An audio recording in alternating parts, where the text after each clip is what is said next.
What is up, guys? Zach Ginn here. Rick Ginn here. And in today's video, we are breaking down probates from start to finish, the entire probate process. At the end of this video, you're going to be able to know probates from the entire process as a real estate wholesaler. And most importantly, you're going to know the process well enough where you can explain it to your sellers. This is really important because when you have a seller in probate and they have two wholesalers and they have wholesaler trained by one guru, right? Mm-hmm. And you have a wholesaler trained by us, and this is a probate situation and that seller has a probate questions, you're going to actually be able to answer them, unlike the other guru that is training you for probates. So guys, this is exciting. This is stuff that is 20 years in the making for probates, right? Mm-hmm. And Definitely. we're ready to go. So I'm Zach Ginn. I've been a real estate wholesaler for 5 years now, and this is Rick Ginn. I've been doing this 20 years now. So specifically wholesaling, and probates is my niche. I kind of discovered it by accident and found out they're the most profitable, the best deals to wholesale. And if you're not targeting probates, you definitely want to tune on this one. And we're going to kind of walk you through A to Z, how to find them, what to look for, and then we're going to answer questions at the end for you. I'm excited about this. That'd be fun, man. So I love probates. Probates are the best deals possible. So we just wrapped up a video today of this should be released in like a month or two. Depends how long the editing, all that fun jazz is. But closing tomorrow on it. So recorded it today. Bought for $190, sold for around $340. Yeah. And hey, what was the motivation? Probate. Oh yeah. It was a probate. I forgot about that. You don't remember it's a probate because the person was still alive that lived in the house, but the motivating factor on that was a probate. And guys, we did no heavy rehab. We didn't lift. We didn't do anything ourselves. We did some appliances, some painting, all within 2 weeks. And I think we spent like $6 or $7 grand. Yeah. And that was mostly on the appliances. And that's it. No fix and flip. None of that stuff. 6-figure deals. I do these on a consistent basis, but the one consistent thing, almost all my 6-figure deals have the word probate in them. I'm telling you. So that'll probably net us 120, 125 at the end of the day. You got to pay 3% commission, closing costs, all that. But like 2.5. Oh my God. Crazy. But I'm telling you, like, I forgot it's 2.5. Jeez. It is 2.5. But what I'm telling you guys is would have been 2 if it was up to me. Probates are one of the most best deals ever. It's like that deal, 125 in profit. That's like almost 12 to 13 regular wholesaling deals you just do in one. And we got like a couple more in the pipeline like this. Like, this is exciting stuff. And this is why you guys might not like that we talk about probates this much. But the thing is, if at least one person gets it through their skull of the importance of pulling probates, there's plenty of those deals out there. And I'm excited about that. Yeah. So guys, if you are ready to go, do me a favor. If you're ready to learn probates, this is literally like having, you're the closest thing to this without being one, a probate attorney. Now, we are not attorneys, financial advisors, CPAs, anything like that. But the closest thing to an expert on probates would be you. You've done hundreds of these types of deals. And I've taken on a lot of attorneys. I'm actually involved in a lawsuit right now where the attorney is getting disbarred. Now it's not us disbarred. It's not us being sued. It was a real estate deal where you had to talk about one of our motivated sellers. Yeah. And an attorney I told the attorney, we agreed to do a contract, and the attorney goes, no, you can't do it that way. And I told the attorney, I'm not asking you. I'm telling you because the homeowner was right there with me, and it was actually a she. She refused to do it. And she charged the client like a lot of money, over $10,000. Is this the one that we have under contract? Oh, yeah, we're not in trouble. We're going to buy that house. Yeah, we're going to wind up buying it. I'll have to wait 2 years. She's getting disbarred for behavior unbecoming of a lawyer. You didn't report him. It was the the other attorney that another attorney got involved, and they asked me for all the information. Yeah. Okay. Yeah, that was a bad one. They update me about every 3 months. So I'm just telling you, I am not scared of attorneys with probate.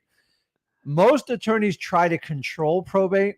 And if you guys tune in today, I'll teach you the keywords, the phrases to ask. So when you have a property in probate, if you can enter into an agreement with the PR before the attorney gets involved, you control it. If you do it the other way around, you have to sit around and wait for an attorney. And the only way they make money is by billing hours. So how do you bill hours? You make it really complicated. Probate's actually very, very simple. Yeah, I'm telling you right now. So probates are the best. So if you do me a favor, do us a favor. If you just get any value out of this video, please smash that like button and subscribe to the most free value from us. I'm telling you, we're taking our sweet old time today. So I appreciate everyone, guys. This is Thursday, so we do our one-on-ones. We're probably about 30 minutes away from that at minimum, just talking about probates. We're trying to get as much detail as we can. So guys, do me a favor, smash that like button, subscribe, learn exactly how to actually get in this business absolutely for free. And without further ado, we got the people jacked up today, right? Let's go, man. How can you not get jacked up? If you're ready to go, $125,000 wholesale deal, man. That's insane. Guys, I'm telling you, if you're not jacked up right now to get it going learning probates, this is the video for you. So let's get it. Let's do it. Do it.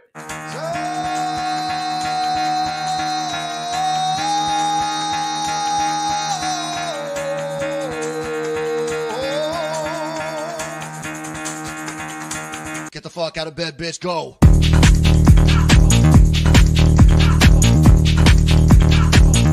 Get up, and get the guy go.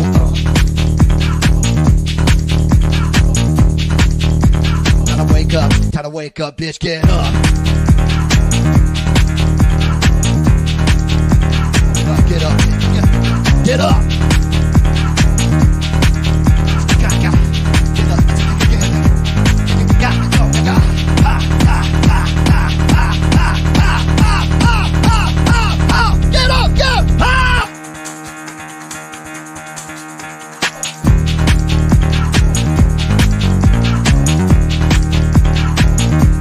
Beer you think he's drinking? Woo! That's awesome. Is it a Kula, a Kayla? I don't know what those things. Somebody tell me what type of beer that guy's drinking. I'm just curious. Maybe it's just root beer. I don't know. I don't drink, so I have no idea. But I don't drink anymore either. I'm telling you guys right now, if you're ready to get jacked up, if you are jacked up right now to learn probates, I'm excited. This is the video for you. So without further ado, let's get into it. Caleb in the house. What is up, guys? Tina, Mustache Mike, Jay, everybody. They're all ready to go. They're all jacked up. Let's get it going. So let's break it down from start to finish. Let's go through the entire probate process. I'm excited about this one. I'm ready to go. Remember, we teach probates absolutely for free at freewholesaling.com. But let's kind of break it down. So here's the first question. I think the most common question, I think everyone's pretty much brand new in this business, especially when they're starting out. So they have this type of question, which, like, what is a probate? Like, what are probates? And I think that's number one, right? Like, what is a probate technically? Listen, I always break stuff down to the layman's terms. Probate is a court-ordered process where they finalize the deceased person's financial affairs.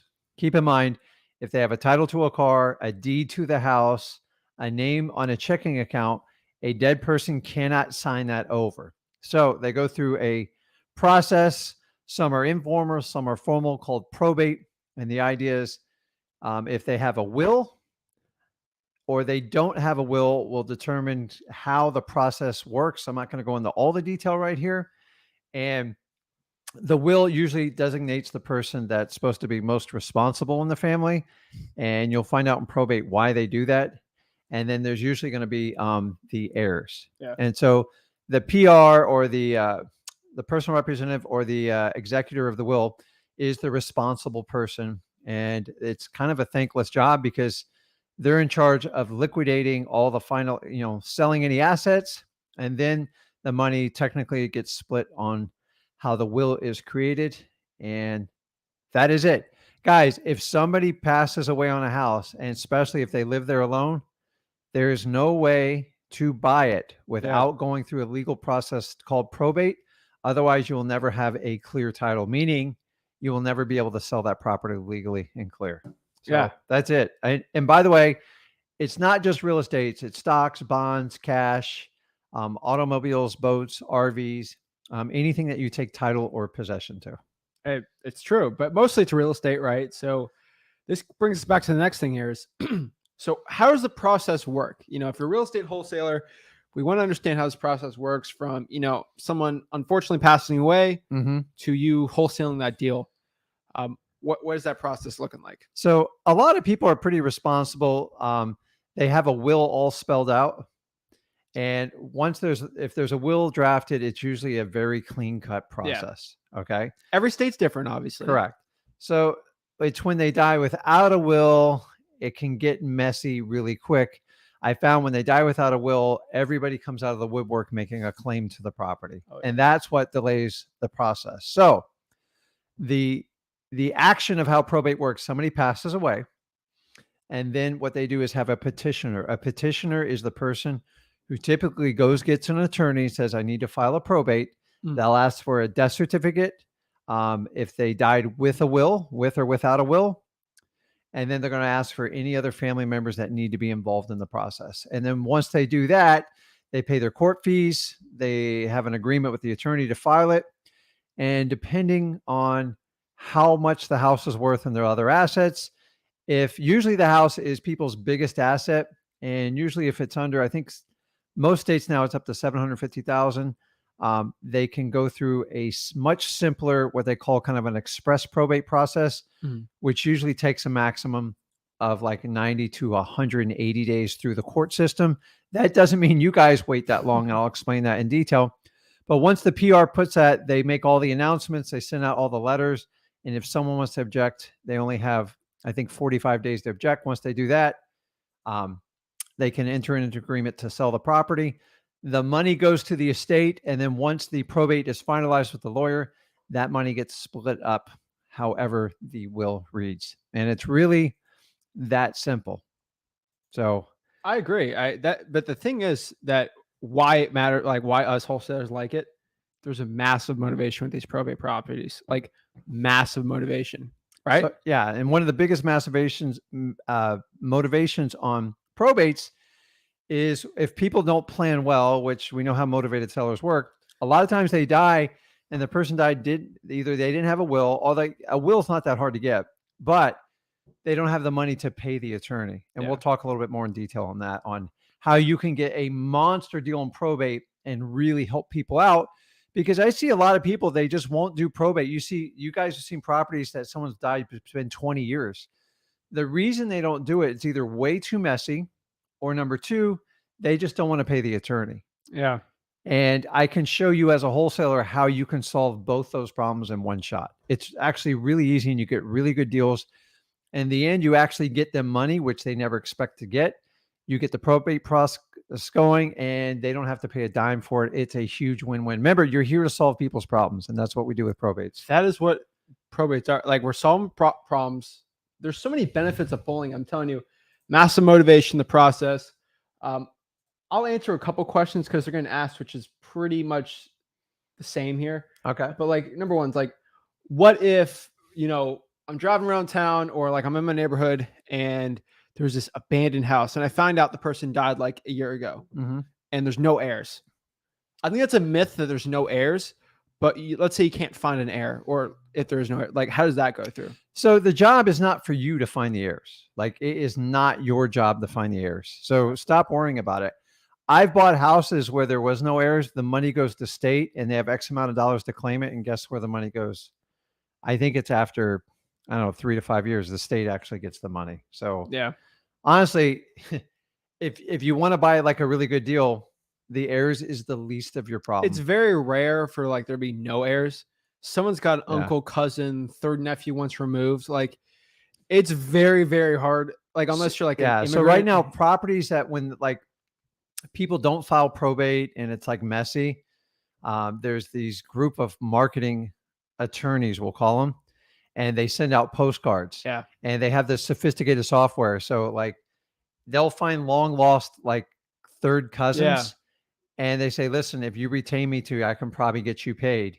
And then what they do is they cloud the title through some sort of probate process, and then they'll drag it out for years. But what happens is the lawyer gets 80% of the money, and the heir gets like, they might get like a third or 25% of it. I see these happening all the time. So honestly, when you have a probate, the sooner you get it through, the less chances for people coming out of the woodwork. Because once a probate closes, you can't go back. They would have to sue, and then they'd have to sue the title company. And that's not really your problem at that point.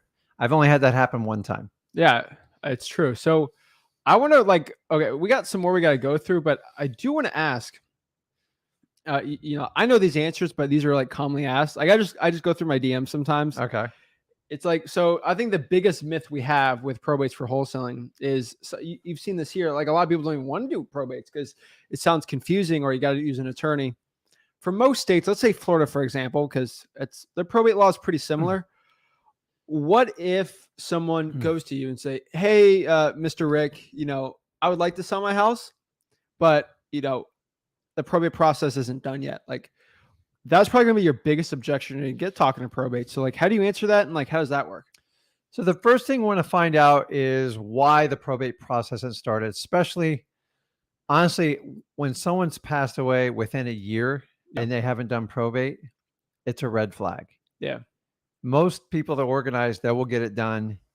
Now, the reason people don't file probate is number one, it's going to be financial. They think the attorney, they probably reached out a couple of attorneys. They told them it's worth, it's $8,000 to do the probate. Or number two, the title's messy and the family's fighting over who's going to get possession without a will. Yeah. Now I will tell you, they get messy and they get expensive without a will, because people have to go to court, which means you have to drag lawyers, and at $400 an hour, depositions, and it gets really ugly. And the judge is wide open on a probate. Without a will, he wants to hear from anybody who has a claim, because they want to make sure they don't close any doors on anyone. So it's always two things. It's either extremely messy title, or they're like, Rick, we don't have two nickels to rub together. I'm not paying grandma's house. And a lot of times they don't understand that there's money in the house. So if you can find a way to get to that money for them and do an agreement to front some of the probate costs, you can do monster deals. Now, if I have a house that's free and clear, and they're like, if we could just get 50 grand out of it, I know it's worth like high hundreds, 150. And I do all my research. I review it with my title company attorney. I'm going to pay for those probate costs up front. I don't care. Yeah. Here's what I'm risking, guys, about $1,500. And I got about a 95% probability of success. Here is the carrot. Okay. I will go ahead and pick up a portion of your probate cost if you agree to sign this agreement with me. Okay. And in that agreement, you can either stipulate, if you got a really good deal and you can get it done for a couple thousand, you can decide to eat it and be a good person. I always write in the contract to have them reimburse me the attorney's costs at closing, just in case the deal gets tight or something unexpectedly happens. Most of the time when those deals pop up like that, I just give them, I don't charge them for the attorney's fees. So if I'm making like $60,000 on a deal like that, I will use it as an incentive at the end. I don't promise it, but I give it away as a gift at the end, and it works really well. So many people are like, well, oh my God, I don't want to spend. Most of the attorneys you work with, the court costs typically on a simple probate is about $800, $850. The attorney usually wants at least $1,000 to know his time's taken up. Yeah. So usually what you can do is give them $1,500, which is what I do. And then typically you'll owe like another $1,000 at closing. So I'm gambling $1,500 for a 95% probability of making a 5-figure deal. And if you guys would think like that all the time, and remember, when I do that money, I'm putting a lien on the property as well too, in case they back out. So you're actually 100% protected if you do that. If you guys here, listen, we just don't have money for the probate, like perk up, because you can solve 2 problems with 1 shot here. And this is why people love demonizing wholesalers. Like for some of these situations, like we help net the seller more money. I mean, people forget that. The heirs can walk away and say on that one, it's like $50,000. And before they were getting 0. Yeah. And the only difference is I fronted $1,500 to get the process rolling. Realtors don't do that. Realtors never do that. There's too much risk in doing that. I mean, they're going to do attorney a flyer won't do in the that. market. Attorney won't do it either. I'm telling you, I've seen attorneys actually pretty bad at probates. I've seen one where the person couldn't afford it. So the attorney gave the person like $5,000 and then it took 50% of the equity of the house. I've seen those, right? Yeah. Like it's crazy. So I've been actually sued by probate attorneys. What I'm doing is crazy. It's illegal. And then I also had I've had multiple probate attorneys try to backdoor me. They try to get their friends to buy the property. So I'm just telling you, attorneys if they can make money, they'll make, and this isn't for all attorneys, but if they see a really good real estate deal, you better make sure you got it inked and locked up, because that attorney will always advise them against it. And then they'll bring in a realtor, or they're going to bring in their buddy. And I had a deal in Palm Beach where the attorney went through and backdoored and did the whole thing. I just walked away from it. My favorite is when I've seen this too. You've seen this, where the attorney says, "Don't go with that investor. He's greedy." Yeah. And then here's a realtor I know. And the realtor says, "Oh, I know this private buyer. He's great. You know what? You should sell it to him for the same price as this wholesaler." Yeah. So private buyer, the attorney, right? So the best way you guys can protect yourselves against some of these sharky attorneys is if you and the personal representative have an agreement on the property, the attorney he cannot undo that agreement. Oh, we do have this all the time, where we have a property under contract and possibly that person gets sick, they die, something like that. Mm-hmm. We have all of our checks crossed. And then you got like the son who has no money.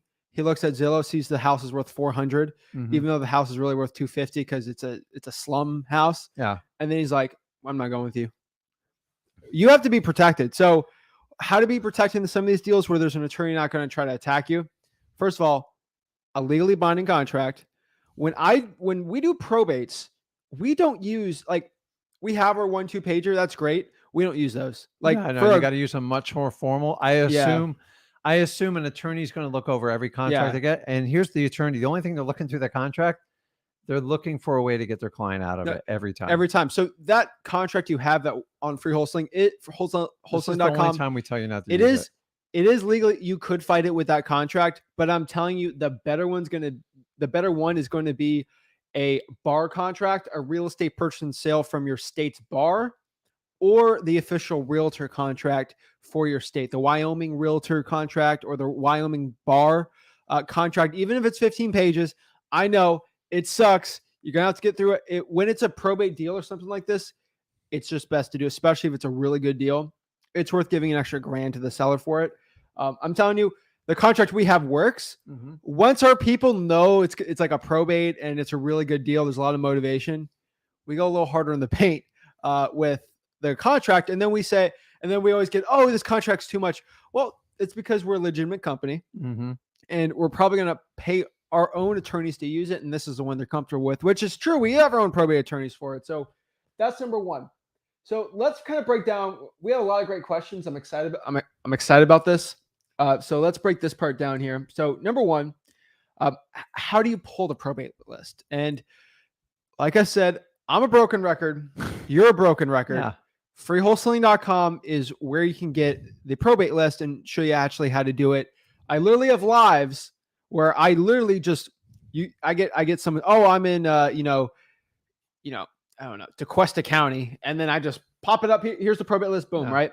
So how to pull it, you go to your local county clerk of the court.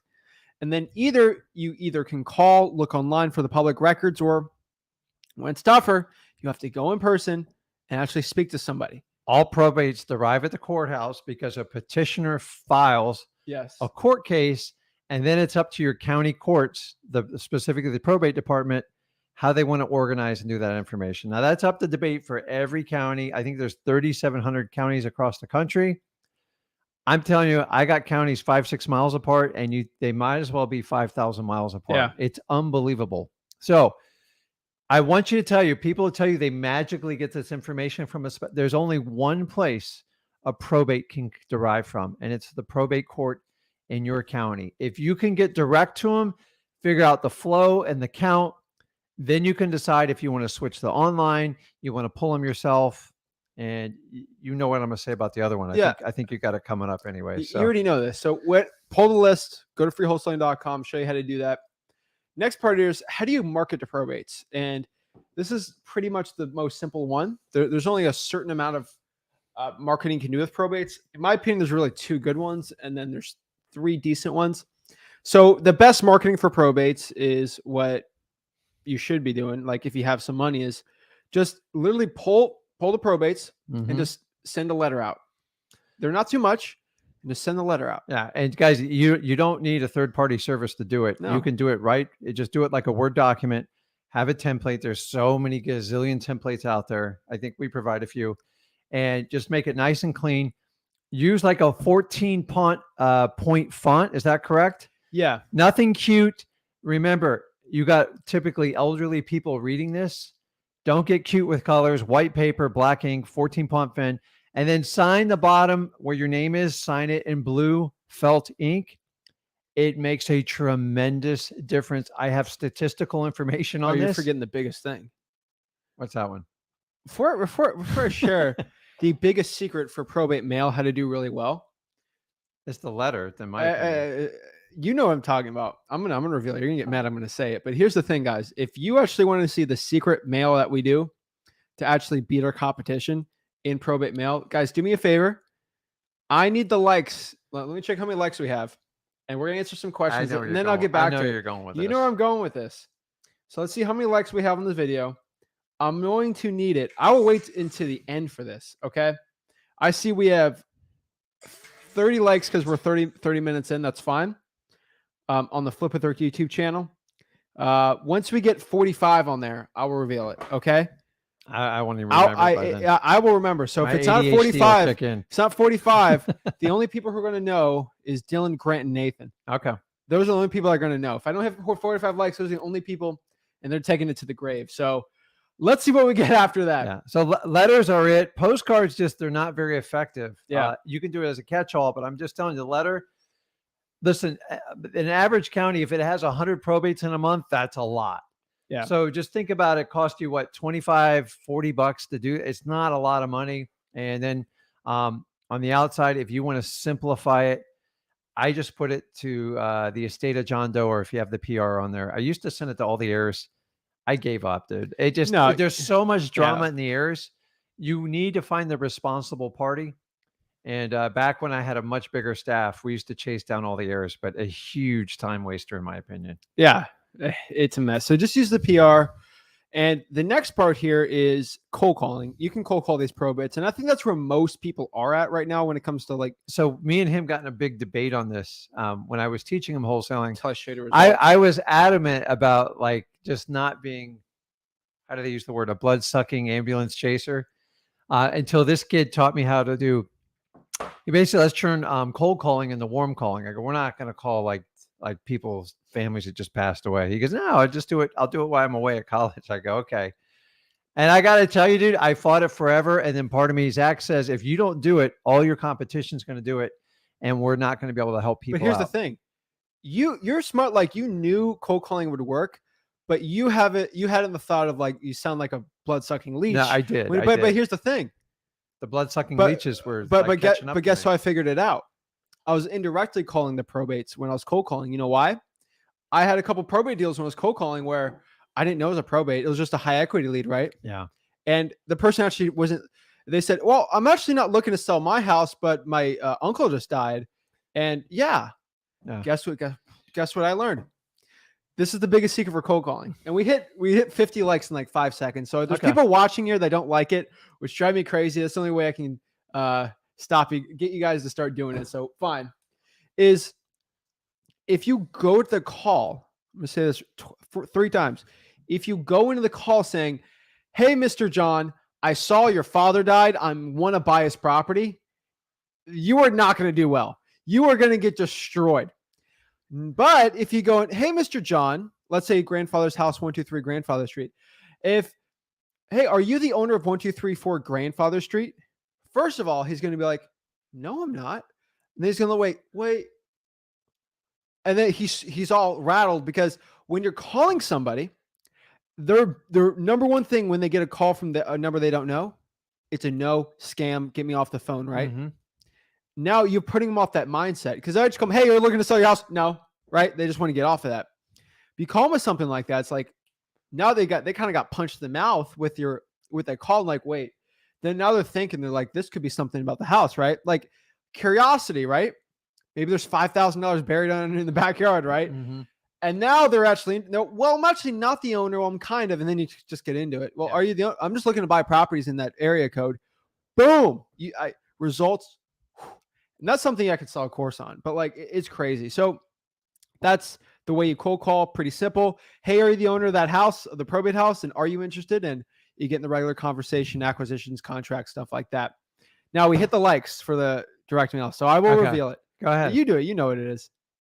Honestly, I'll tell you.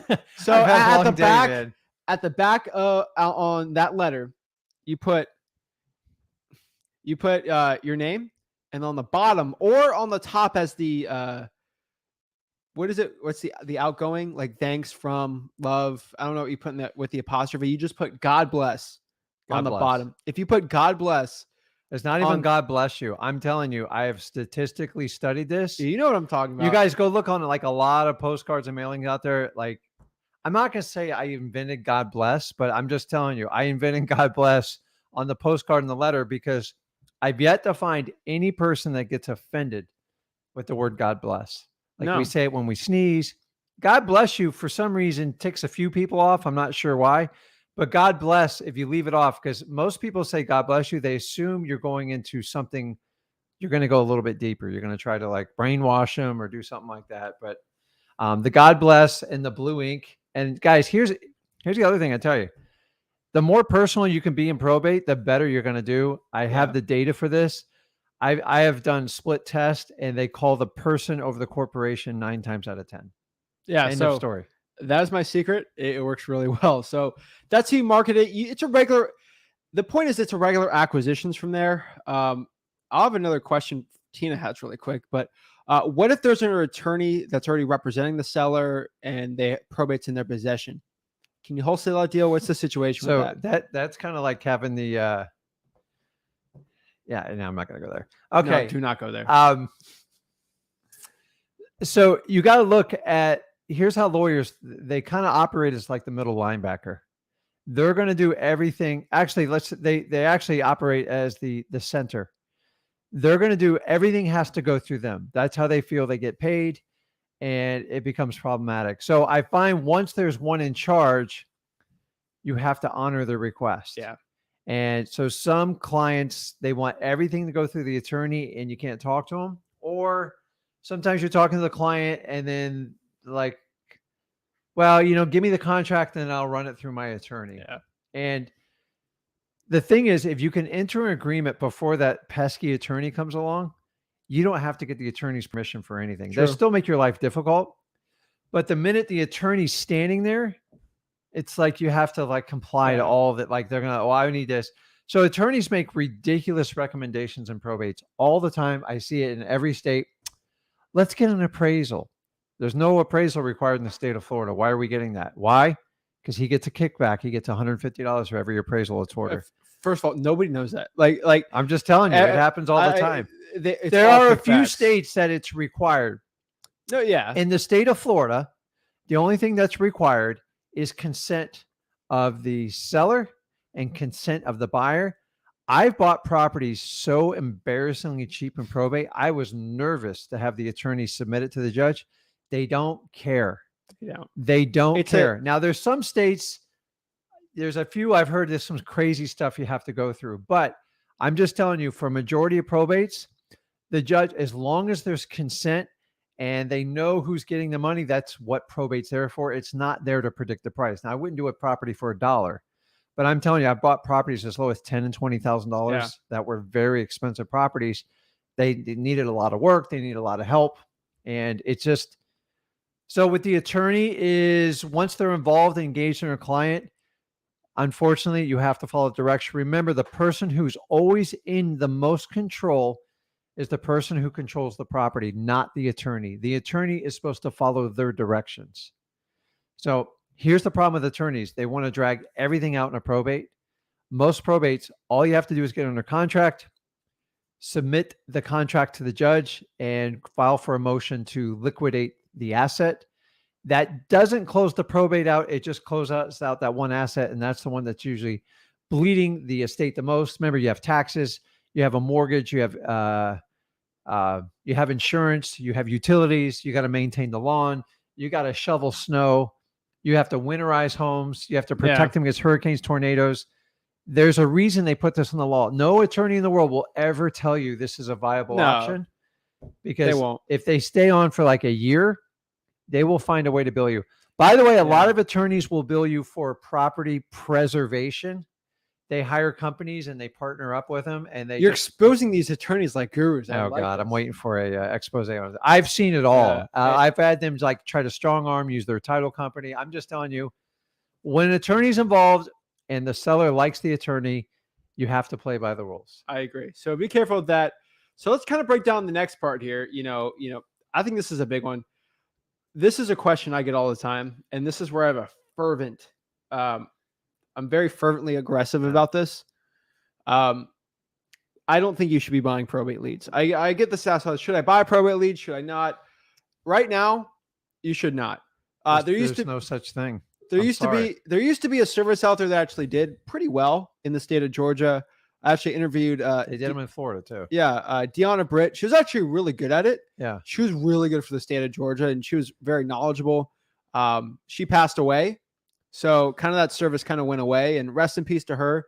She was probably the leader on probates for wholesaling. It's pretty sad, but she got her bar before she passed away. It was a big deal for her. So shout out to her. I just want to appreciate her. She actually provided a bunch of value on the channel for it, but she was the last person that did that really. Right now, I don't see it. Yeah. The thing you got to look at is when you buy a probate lead, that probate has to sit there and it has to get pulled monthly. You have to get the probate when it's like the day it's filed. Speed and empathy in wholesaling is the best, but it's even more important for wholesaling, right? Yeah. So these leads, the problem is why probates are so advantageous to wholesaling is you cannot scale it nationwide. Now you can scrape it nationwide.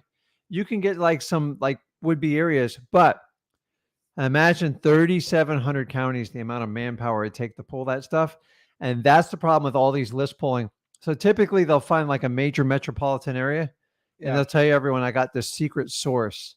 And you're typically getting stuff 3 months old and they've sold it, if not hundreds, thousands of times. And you're going to get so frustrated. I promise you, I've yet to ever meet anyone that used these services long-term. The best way to do it, if you really want to go big in probates, is find somebody within your staff and put them in charge of getting those leads. It's actually cheaper and it's much, much more effective. So I spent a bunch of money thinking I could buy leads and I couldn't. I use listrei.com on the pre-probates. Honestly, if I had to do a generic approach and I didn't want to mess with it all, I would probably just go with that option because it's already built into my subscription. And honestly, I click one button. It's not perfect, but it works. It works really well. So that's the only difference between last year and this year. I think with buying the probate leads is pre-probates are different because it's not the probate process is not filed. It just scrapes death records of people that own properties. So you're pulling these lists anyway. So it gives you, if anything, you start the process ahead of time. I would still do the probates if you can pull them because they're more specific and you can get much more accurate records. Because when you do the pre-probates, remember you're basically casting a big wide net, just looking for a few fish when you do it. Yeah. So here goes the next part, which I think is really important for a lot of people. And this is networking with probate attorneys. Why is networking with a probate attorney important? You can't do it without it. Yeah. So at some point you will need help with a probate attorney. So I always look at this like when I deal with realtors, I'm not good. Like I'm just impatient with realtors. I just want to get the deal done.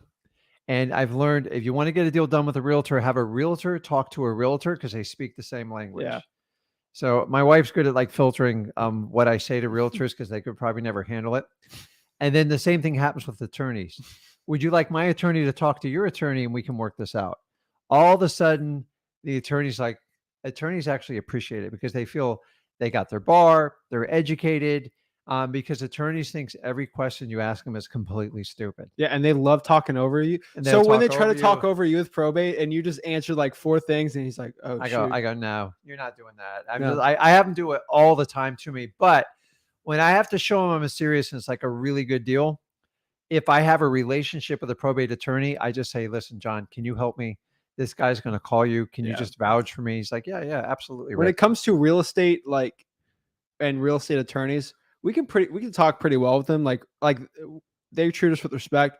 Now, if I got to do with like a civil attorney or like something, like you could talk over me all you want. So having the relationship with a probate attorney will help educate you on the process. They will solve little problems as they come up with you. They usually work with your title company anyways. And then they'll help represent you if you just need to do a credential, which goes a long way in getting deals. Last but not least, they give me deals all the time. They're like, hey, Rick, I got this deal. They don't want anything to do with it. They want a quick cash buyer. I know you're good. I'm going to go ahead and give it to you. Now, you're probably going to pay a little bit more in probate fees. I don't care. Like, it's a free deal. It didn't cost me a dime. Do not complain what they charge for legal services on it. It's their client. And when I deal with a probate attorney, I never, ever meet the client. So we just buy the property. It's a dream. So if he charges 5, 10, I don't care. As long as I'm making my cut, I don't care. I don't question their fees. They're typically much, much higher. Yeah. But that's part of the deal. The only way you get deals like that is you have to build trust and you have to build a long-term relationship. You're not getting it. Don't go in there in the first month and ask for it. I see a lot of wholesalers out there, like, you guys go and try to set an appointment with 25 probate attorneys. You're not going to get anywhere doing that, dude. You just got to take your time with one you can work with. And I found mine all through the title company. 100%. So the next part here is some tips for pulling probate to the clerk of the court. Number one thing you should do is be friends with the clerk. If they say we don't, my favorite is I've actually called clerk of the court, say, we actually don't have probates. We don't do probates here. Yeah. That's my favorite. I'm like, wow, really? And then all you got to ask is this: hey, when somebody dies, how do you figure out who owns the house? Oh, that's the records department for the wills with probate. Yeah. Like the all courts have it. Yeah.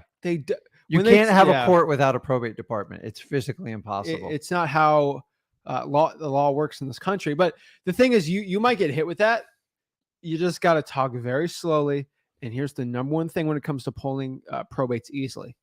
You have to talk to the manager. If someone says they can't do it, talk to the manager. Yeah. Can I speak to your manager?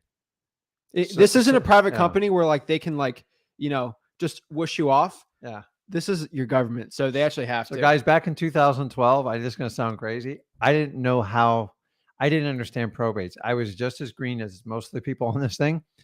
And I would go in there and spend an hour with the clerk of court. They had like a information desk.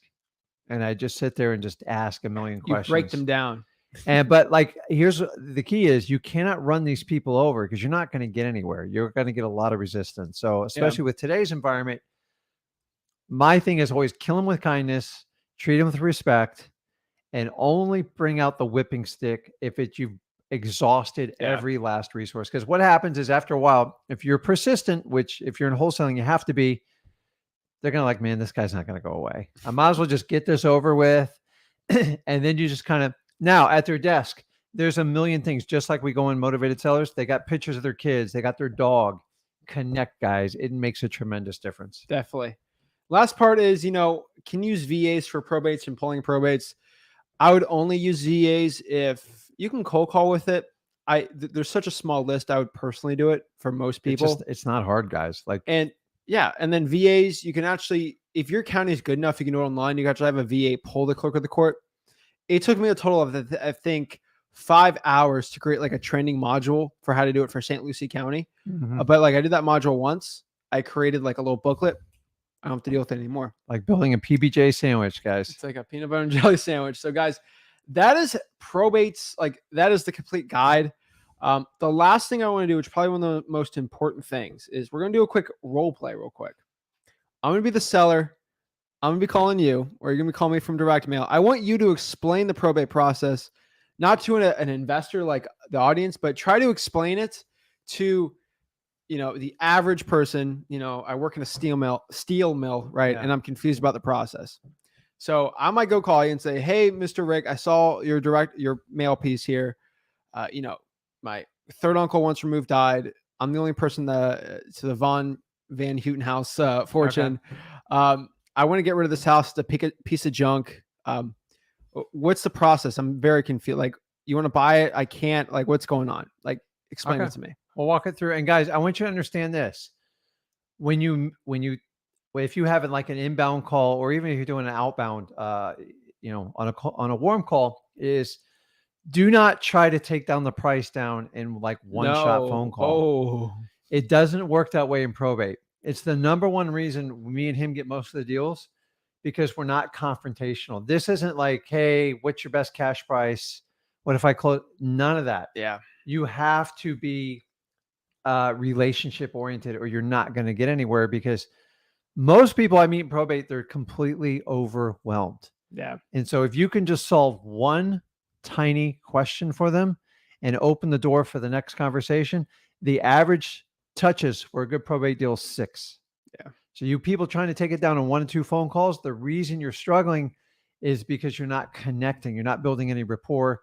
And listen, I've taken years to develop a relationship with people on it. So if you can think about like not trying to rush through like you do your typical cold calling, you'll think about it differently. I always tell people, when you go to do your probate marketing, if you're doing cold calling or warm calling, don't do a 3-line dialer. Just use your phone, use a VUMBR number, a virtual number, and then just go through and manually call, because it's going to force you to slow down. Yeah. If I only got 40 or 50 leads, it's not that hard to get through them. Yeah. Okay. And you got to plant seeds and help them out, and not try to take it all over. And guys, your marketing, you got to simplify it. Remember, I have to create intrigue for him to call me on the probate. If I go through a 4-page monologue of all my services, they're never going to call me. So I leave just enough to whet the appetite, nice and clean. And remember, they're only probably going to read the first 2 lines and the last 2 lines. I don't care what you put in the middle. They just ignore it. So without further ado, let's roll. Explain it to me. Hey, I saw your, I got your mail piece here, and I'm really confused on the probate process. Like I want to sell it. I don't know what to do with this. This is all confusing for me. Well, listen, I really appreciate you taking the time to give. Your name again is John. Okay. And your last name, John? Smith. Okay, John. And are you calling in regards, which property are we calling on? I just want to make sure we got everything clarified. 123 Main Street. Okay. So guys, understanding, they get confused and overwhelmed. I don't even know who's calling me. Yep. A lot of times, remember, you're not dealing with the person that died in the property. Obviously, you were trying to find out who you're talking to. If you don't know who you're talking to, you're going to get in trouble quick. Yep. I could have a 20-minute conversation, find out you're the heir and you're the problem child. Yeah. And now the PR is like, oh, I heard you're talking to my sister. So you want to find out if you're talking to the personal representative. It is massive key to this process. Yeah. So yeah, no, I sent you the letter because we're looking to buy some more properties in the area. And honestly, I think my partner drove by, was on the list, and I thought I'd send you out that nice letter. So do you have any questions for me, or? Yeah, the property's going through probate. I just don't know what's going on with it. Okay. I want to sell it, but I don't know what the steps are. Okay. What's your relationship to the property owner? Who's my uncle? What, I mean, is it going through, you guys said you're going through like a probate process, or? Yeah. So my other cousin's trying to get through it. We don't really know what to do with it. He passed away. Oh man. So he was taking care of it. But he's over in Colorado. He basically, I'm the one who takes care of the house. I got it. So first of all, I'm really sorry about your uncle. I mean, I've been through like a similar process, so I understand a little bit about what you're going through. Do you mind if I ask you a few questions to see if I can help you out? Sure. Right. So did your uncle, are you the personal representative for the property? Yes. For the estate? Okay. And do you have a lot of things like you got to take care of outside of the real estate, or is it mostly just the real estate? It's just this. Okay. And do you know if he had a mortgage on the house, or? No. He owned it free and clear. Okay. And then what are you dealing with? Like, what's going on with the property? Is it it's just sitting there. It's been sitting there for about 2 years. He was in a nursing home. Okay. Hasn't been touched. Was he living by himself at the end, or? He was in a nursing home for 2 years. Okay. Have you guys started the probate process, or do you know where you are in the? It was started. Okay. I think my cousin filed it himself, but we don't really know. Okay. Well, I'm here to tell you, probate can seem like a little bit overwhelming, and I know it seems like a lot on your plate. Let me start out by seeing what questions you have to see if I can help you with anything today. So the reason I do that, guys, is I want to find out his most pressing problem and solve it right away. Otherwise, he could possibly hang up on me on any time. Yeah. So, like, what's your biggest concern with this process? I just want to get rid of it. Okay. I don't know what's the process for me to get rid of it. Okay. We want the money. Zach, I'm here to tell you it's simple. I understand probate. I've been through a lot of them. If you've already opened up a case, what I would like to do is I have some free time today.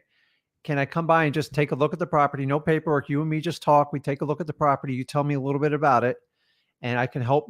We can maybe talk about some numbers, see what the property needs, and I will educate you on the next best step in this process. Does that sound fair? Sure. Okay. How about in about 2 hours, I got to head down south, and it's not far from me. Are you going to be in the area? Yes. Okay. So why don't I meet you at noon? And I said, I got no agenda. I just want to go there. I want to look at the property. And I'm just one of those guys that like to do stuff face to face. So I want you to know me.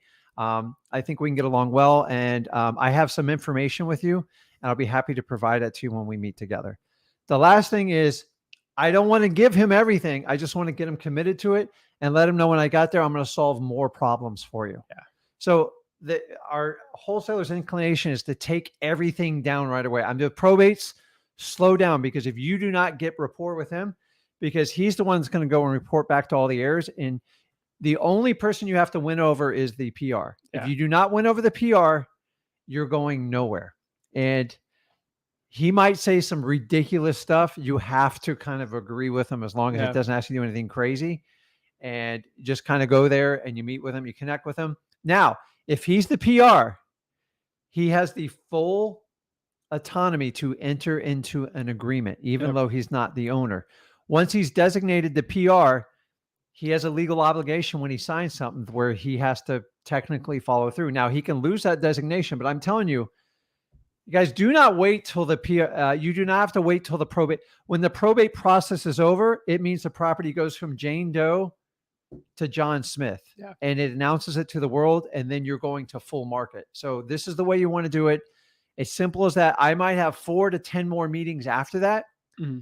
And then if I meet with him and he keeps pressing, I want to sell it. I'm going to make sure he's in the right. And by the way, when they usually file with the petitioner, they usually have a lot of paperwork with them. And they'll have the name of the attorney. You'll have a case number. And then you can go back with your title company, and then your attorney put it all together, put the contract together, and then just take it down from there. It's really... Do not try to solve everything over the phone with them. And I tell you, if you can do it virtually, it's fine. But anytime you can go belly to belly, you usually make a heck of a lot more money. So, yeah. So that's the probate.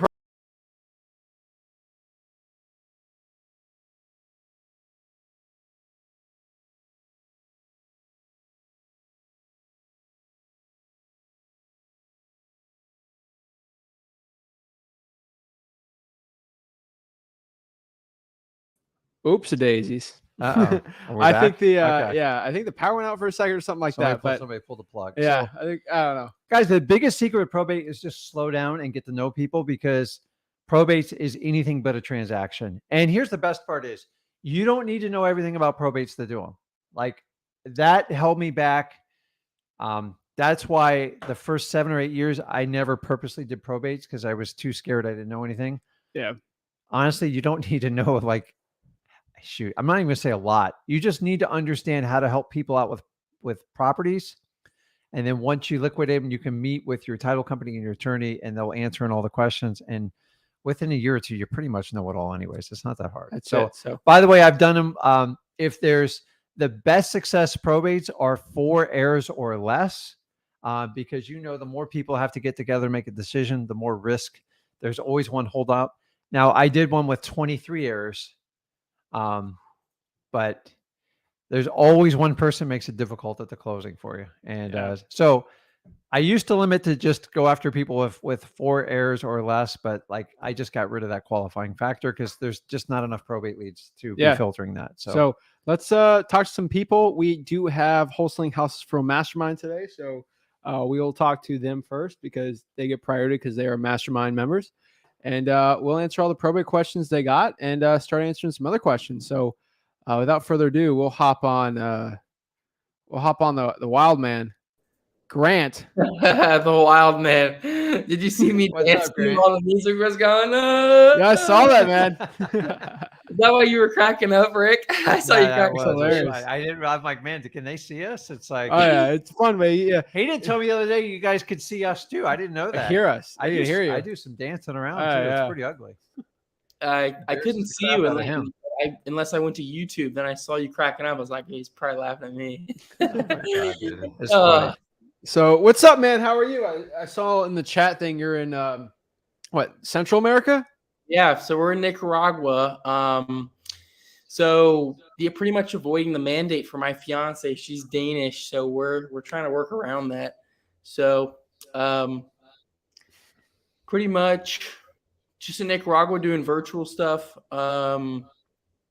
And I got just recently got a big old deal that's closing in 9 days, and I'm gonna pretty much use to take another one down. I think they both came from a probate list, essentially. Okay. And I know this is like, I'm still completely a beginner when it comes to wholesaling. Like, I've been in it for a year, but I know that probate is something I really want to focus on and hit hard. Am I echoing? No, you're good, man. No, you're good. Okay.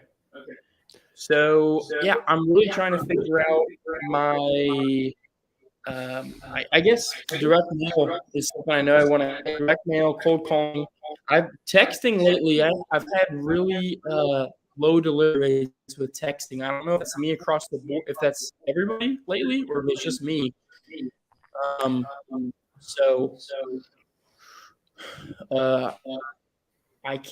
don't think I can do I think I'm gonna have to go to open letter marketing or whatever, a mail house, and do the probate mailing since I'm in Nicaragua. But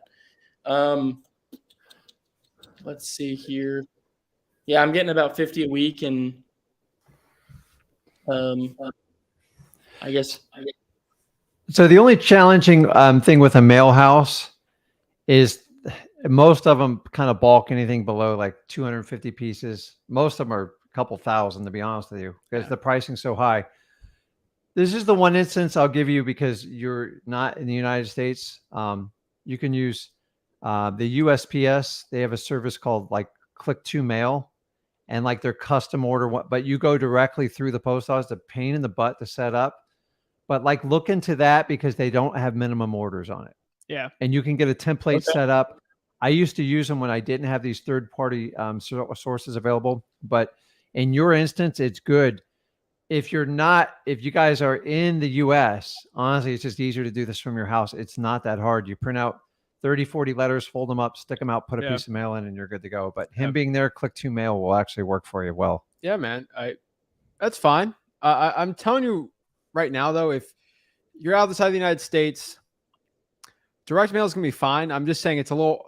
We prefer direct mail outside of virtual. You have are you using batch, launch control, roar? Like, what service are you using? For what? Texting. Oh, batch, yeah. Okay, and you have the 10 DLC. Yeah. Okay. Trying to think.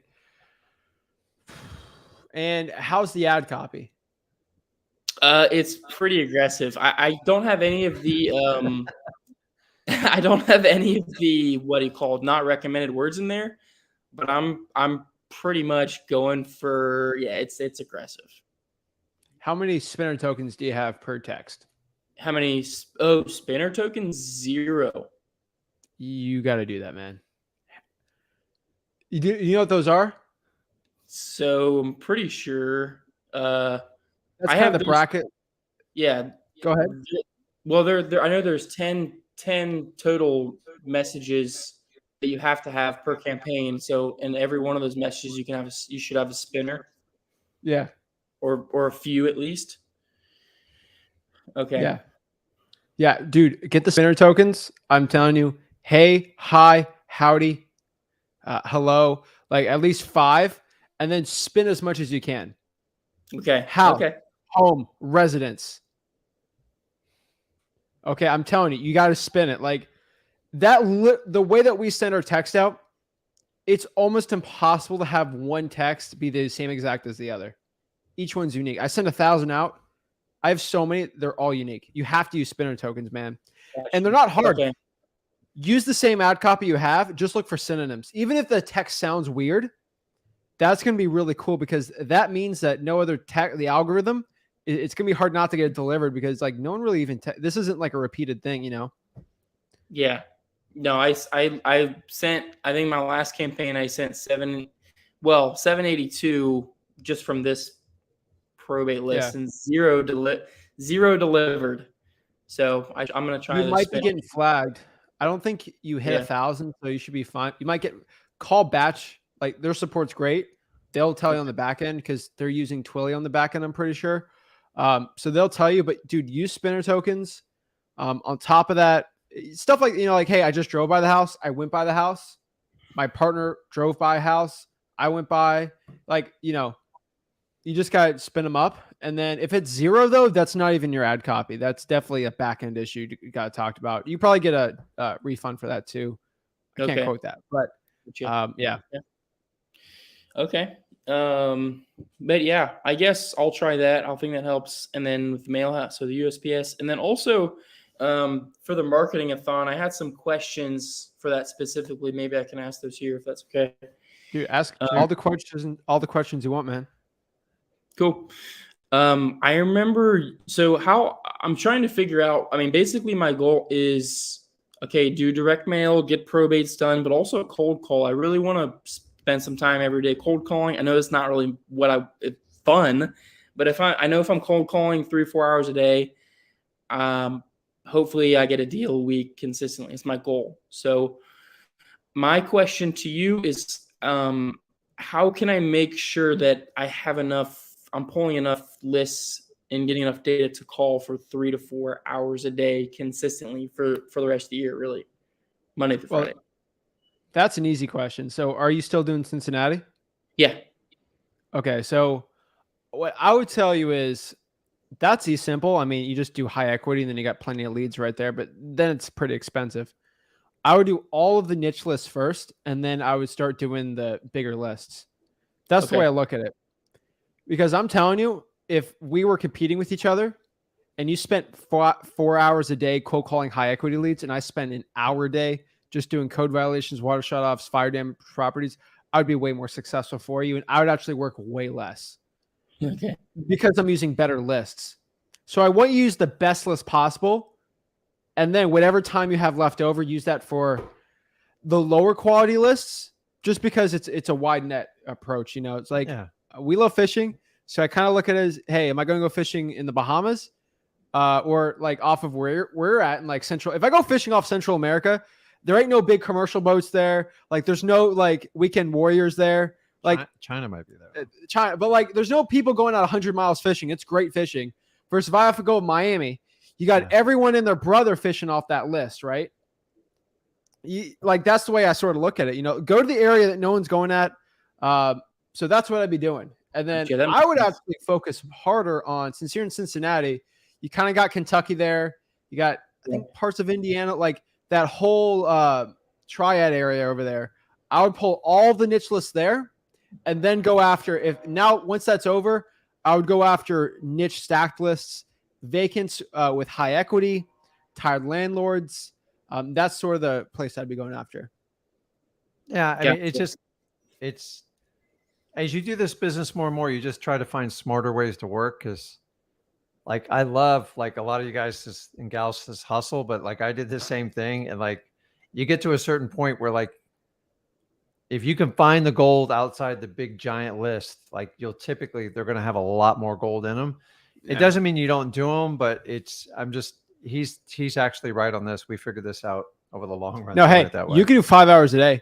Dude, if you 5 hours a day on a triple line dialer for high equity, you'll get I don't know about a deal a week, but you'll definitely get deals. I'm just telling you, this is a big lesson I learned for cold calling. It's better to do niche lists 2 hours a day than 5 hours a day of high equity. Now, if I have to like go, I'll do it. But we have a VA who's cold calling the 5 hours of high equity because it's worth it for us. Yeah. For you, just because you close deals and your time is very valuable, I'd be going after that. Now you ran out of all the niche lists, then start doing the high equity. I would do vacants first, vacant high equity, tired landlords, and then general high equity. So those are the tiers I do. Government lists, vacant high equity, tired landlords with equity, and then just general high equity list. And make sure they've owned the house for at least 3 years right now. 3 years. Okay. Yeah, that makes sense. Cool. Okay. So yeah, 50 a week probates, maybe 1,000 code violations. Yeah. Okay. That's pretty much all I needed. All right, man. And then one thing, I'd start cold calling firehouses on the weekend or something. Just all the firehouses in Cincinnati. Okay. And cool. especially where at like where I know people say they live in Cincinnati, but there's like a suburb of it that's like a good ARV. Cold call each firehouse or the fire departments. I don't think really anyone's really doing that. So that's what I'd be doing. Cool. Thanks, guys. Appreciate it. Thanks, Grant. Appreciate it. Have a blessed one. See you, bud. See ya. I hope he's brushing up on Spanish. What? Oh, never mind. He's in Central America. What's he doing over there? I don't know. Okay, so we forgot to ask. Oh, he did mention it. We'll talk about it later. We'll I'm not gonna. Grant will come back on. I'm not gonna say any of those words so we don't get kicked off of YouTube. All right, next here we got let's do an order. People coming on. We got Nathan. Nathan, you there? 5, 4. Yeah, I'm here. How y'all doing? Oh, what is up, man? Doing great. Awesome, man. So, Welcome. Yeah, this is my first time. I finally made it to a live. I just started listening to y'all guys about 2 weeks ago, and I've been listening to all the podcasts that you have on Spotify. Awesome. How did you hear about us? I just been interested in the business and watching videos, and then y'all popped up on Spotify. I decided to stop listening to music and start listening to podcasts to try to get in a different mindset and pick up more knowledge. So I just looked up, wholesaling, real estate, and y'all were the first ones that popped up, and started listening to them, and I've been listening to y'all since. Awesome, like every day, all day long. So been learning a lot. Cool, man. What questions you got? How can we help you become a better wholesaler today? So I haven't got any deals yet or anything, but I've been doing driving for dollars. I'm in close to Austin, Texas. I'm out in the eastern county in Bastrop, which has been booming really a lot because Austin's, growing. Everybody's moving over here. Austin's like smoking hot, dude. Yeah, so at first I was kind of intimidated because I thought the market would be saturated, but I mean, there's still got to get to it. So. Cool, man. So what questions you got? I got a property that I saw that I skip traced it, but the owners are about probably like 80 years old, and they have about $25,000 in property tax that they owe. So whenever I get that in the contract, like how does that get covered with the property taxes? Does that get paid out to the buyers? So that'll be paid at closing. Okay. In theory, the seller traditionally pays for that because they've accrued that debt, but everything's negotiable. I mean, do they have a mortgage on the property? No, it's 100% owned. It's an older home. It needs some work. Yeah. So if you buy it at a discounted price, like most people in my 20 years, they expect to pay the tax bill at some time. I've rarely had someone. Now, every now and then they're like, listen, if you don't pay the tax bill, I'm not going to do it. If I'm making good enough spread, then it is what it is. If you're just signing the house over to me, I'll eat the tax bill. But if I'm paying a little bit below like market rate type of deal, they got to pay the tax, especially, 20 grand is significant. A lot of tax bills we see are under 5. So tax bills typically accrue in arrears. So if the tax bill was $500 a month times 12, that's $6,000. So and tax bill usually comes due in November. Most counties, you got 2, if not 3 years before the legal action starts. So they get interest rates, penalties. And then if they wait too long, the house can actually be foreclosed on whoever owns the certificate. So traditionally, if they give you a smoking deal in the house, you could potentially eat the taxes if that was part of the deal. Or if it's a little bit tighter, I always, most people expect to pay their own taxes at the closing. Yeah. So you never have to fund it. It's just at the closing. So your buyer would actually fund it when it's all said and done. Oh, okay. But that's a good sign of motivation. When people get behind on their taxes, it just usually means they're short of money. And it's not going to get better. And if they don't do anything, eventually they will lose the house. So that's why you got to get in front of them. Get that deal. Yeah. When people are behind with taxes, it is an amazing deal. Yeah. So pull that list. Yeah. Taxes always have to be paid one way or the other. They will get paid. Yep. Okay. So, that's usually the motivation. People like, I don't want to do it anymore. It sounds like the property needs some repairs. So you just kind of got to do your valuations, figure out what it could be sold for, minus off the tax plus the repairs, and then just figure out what your profit level is in there. And, that's how you can come up with the type of offer to get with them. Okay. So I mean, I don't want to see anybody behind on their taxes, but honestly, someone's behind on their taxes is a clear indicator there's a problem. And then if the house needs repair, that's what we call a motivated house. Sometimes sellers have a motivated house, but the seller's not motivated. Yeah. If the seller's motivated and the house is motivated, you will get the deal of a lifetime.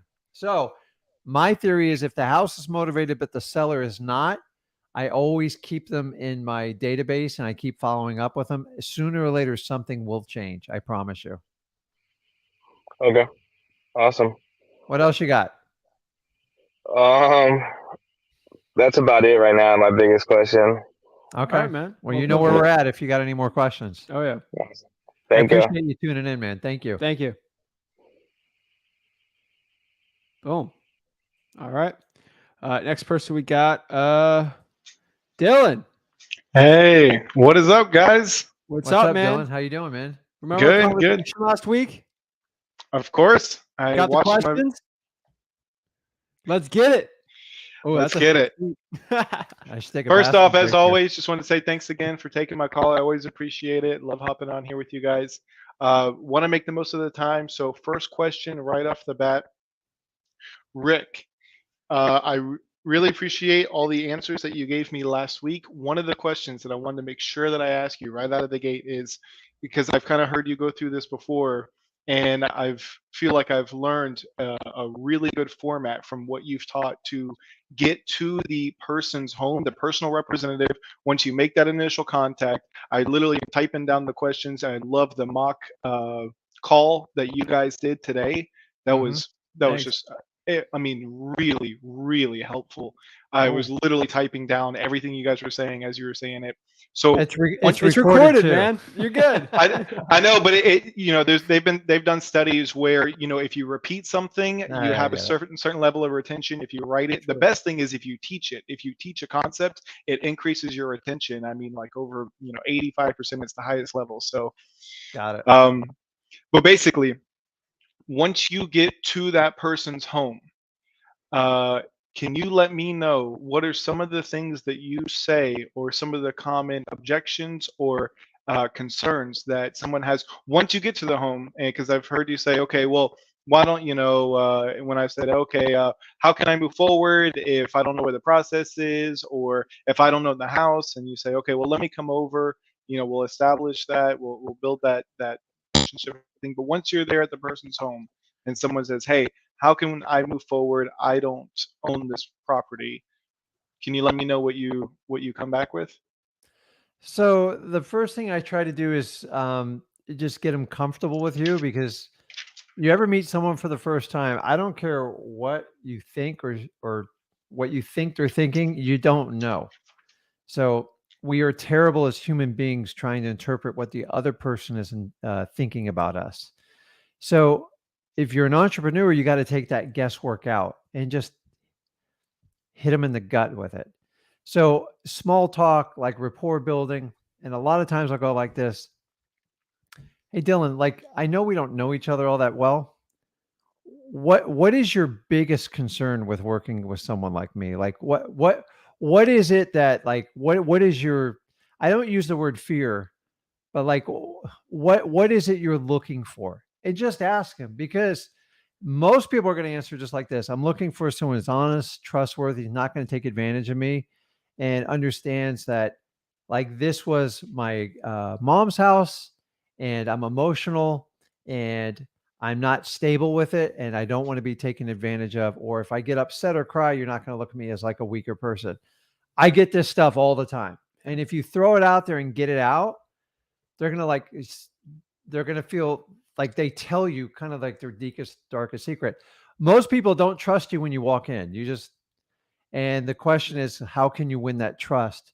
And if you ask them a very personal, deep question that really has nothing to do with the property, like, what is it you're looking in for someone like me? Like, what's the most important feature? What can I help you the most with? And just shut up. Remember the 80-20 rule. If you can get them talking 80% of the time and shut your mouth, you're doing good. If you're doing all the talking, like start to pay attention and go, crap, this is not going the way I want it to. Remember, whoever talks the most in a conversation reveals what they're thinking. So the more they talk, the more ammo you have to put the best deal together. The more you talk, the more closed-minded they're going to be, and you have no idea what's going on in their head. And in the beginning, Dylan, I know this is hard to believe, I talked way too much. You just got to shut up. So sometimes if you ask, it's not a hard question, but like they're so used to being hit with the price and the condition of the property and just saying, listen, what is it you're looking for? Like, I get it. Like, I'm a stranger in your home and I want to make sure you're comfortable with me. What's the biggest thing you look for when working with someone like in this situation? And most of the time they're going to say trust, empathy, don't be what. And that's what they're looking for. Like, no, I don't want and that's why I go, listen, I didn't bring any paperwork. I'm just here to make sure like we can connect and then hopefully you can tell me a little bit about the property. But I'm telling you, then, like, I've walked into people's property and I personally just went through this myself. Like, if you were close, like with your mother and like you grew up in that house as a child and then they pass away and you got to sell it, it's hard to walk in, dude. It's like, and that's when they do that. Like, don't even walk in the house. And I've sat there on the sidewalk, talked to them.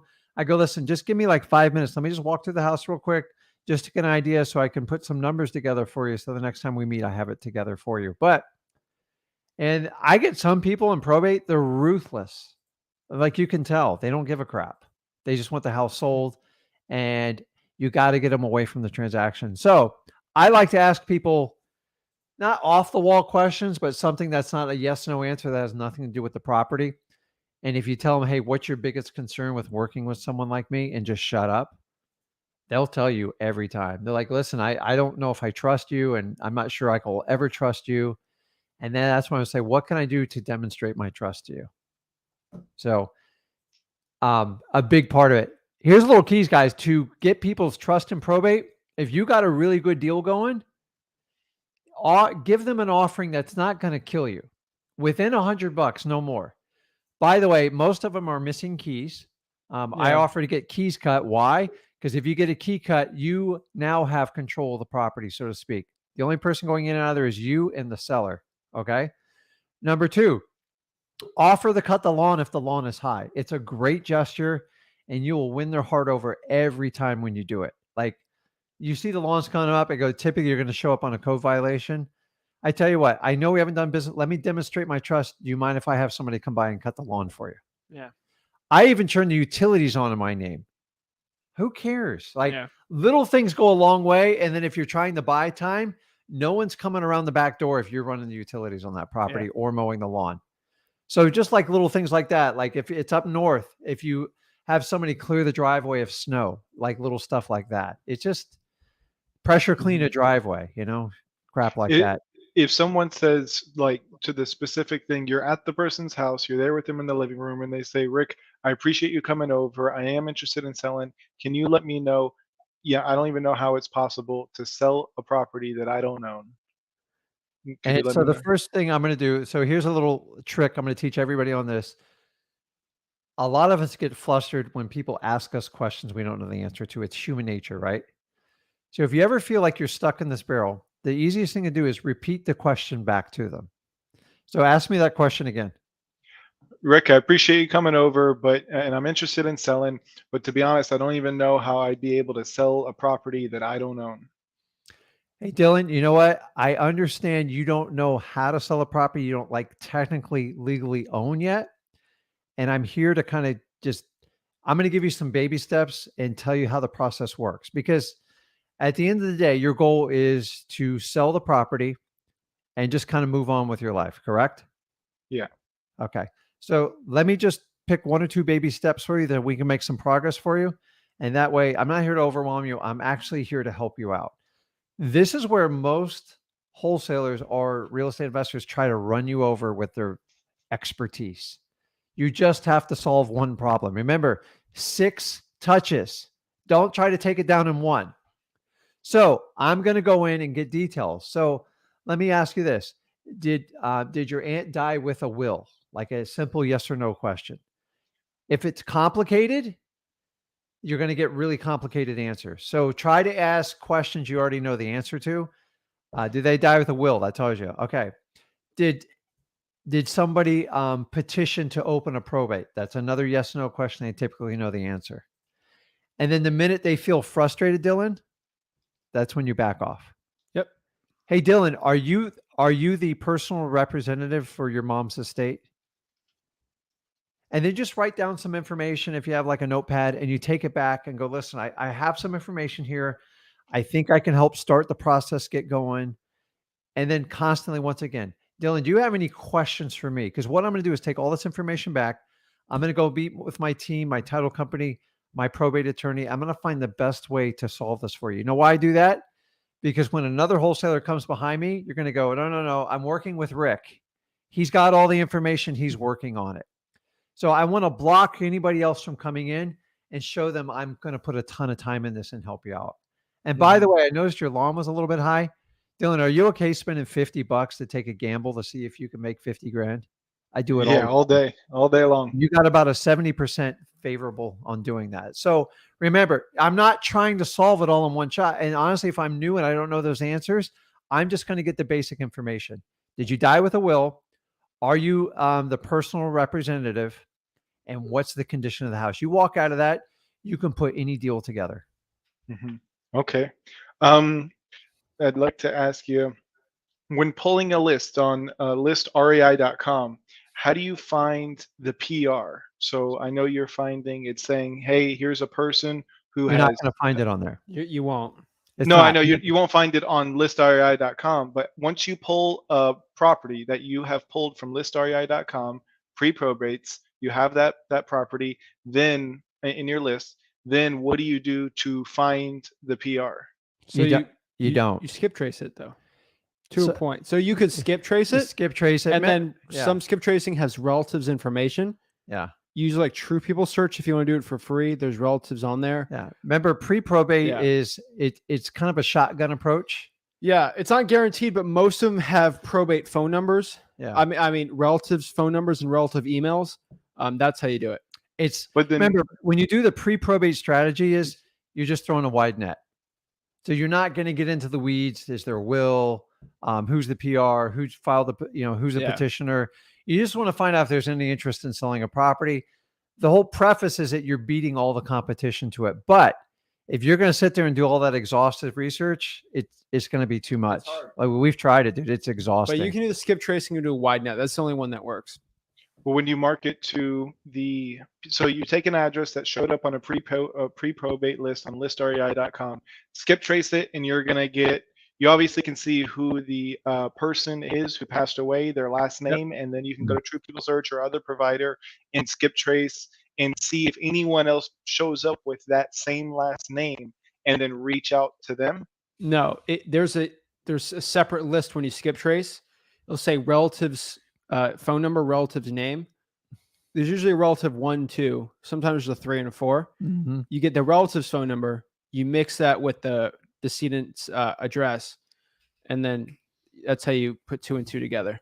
Okay. The skip tracing that I've used, I don't recall seeing an option for relatives. Which one do you use?